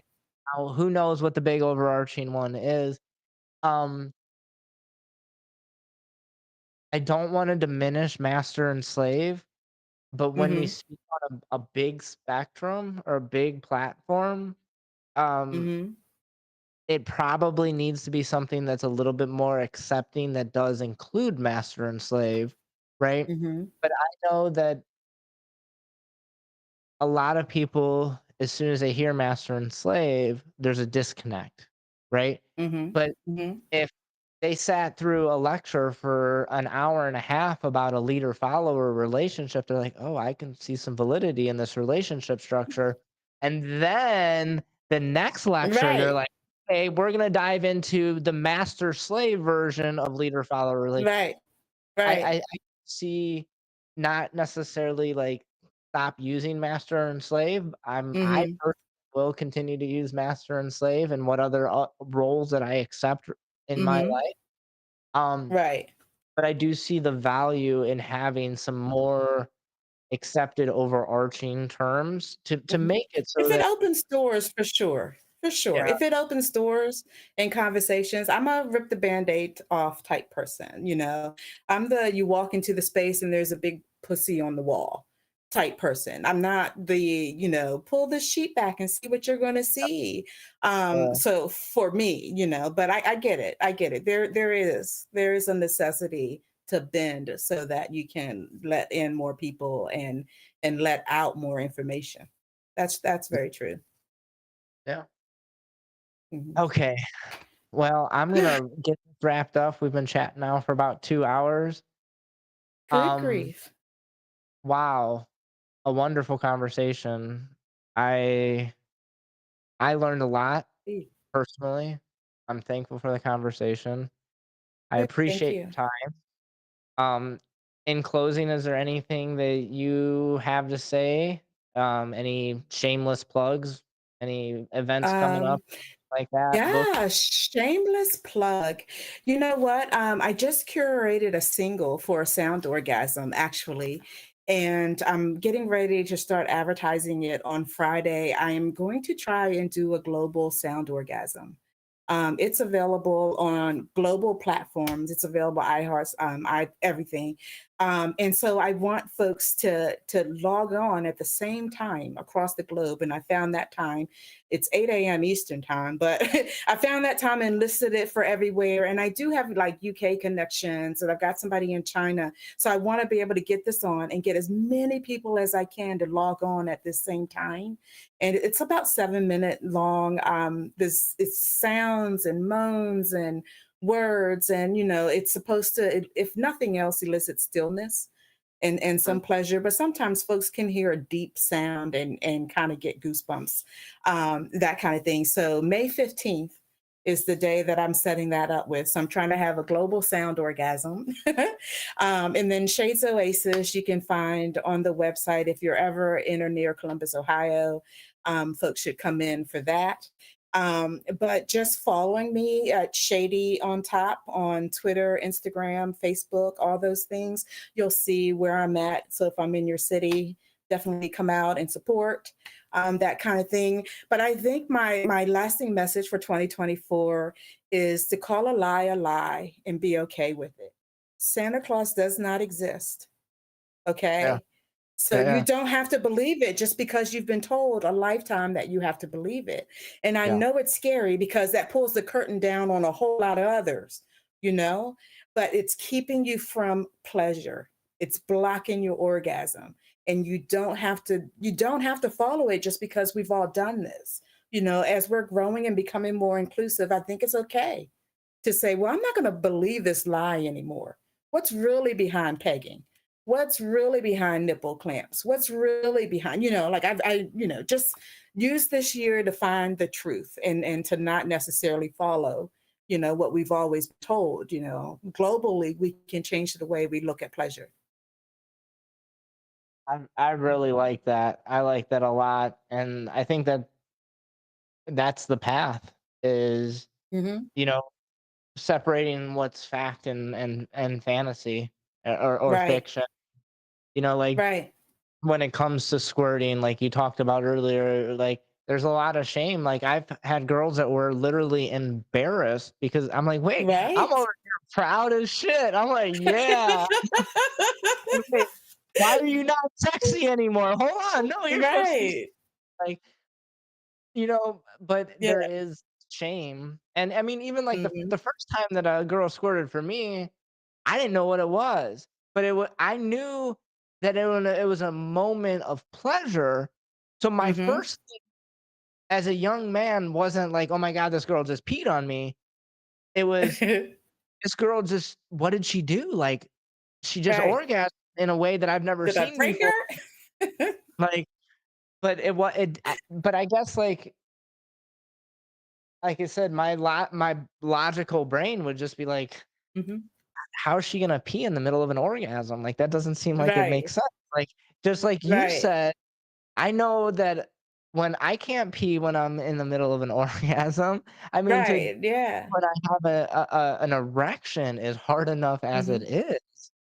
Right. No, it's that it shares the urethra. So it feels like you're going to pee, but that's when you should breathe and relax and let it come. If you tense up and try to stop yourself from peeing, or if you stop to act to try to stop yourself from peeing, you've just blocked the squirting. So if you Yeah. breathe into it, I always tell people breathe in 4, out 4, and then 4, 2, and then 2, 2. And by the time you're at 2, 2, you should be squirting, making noises you didn't know you could make, grabbing for shit that ain't there.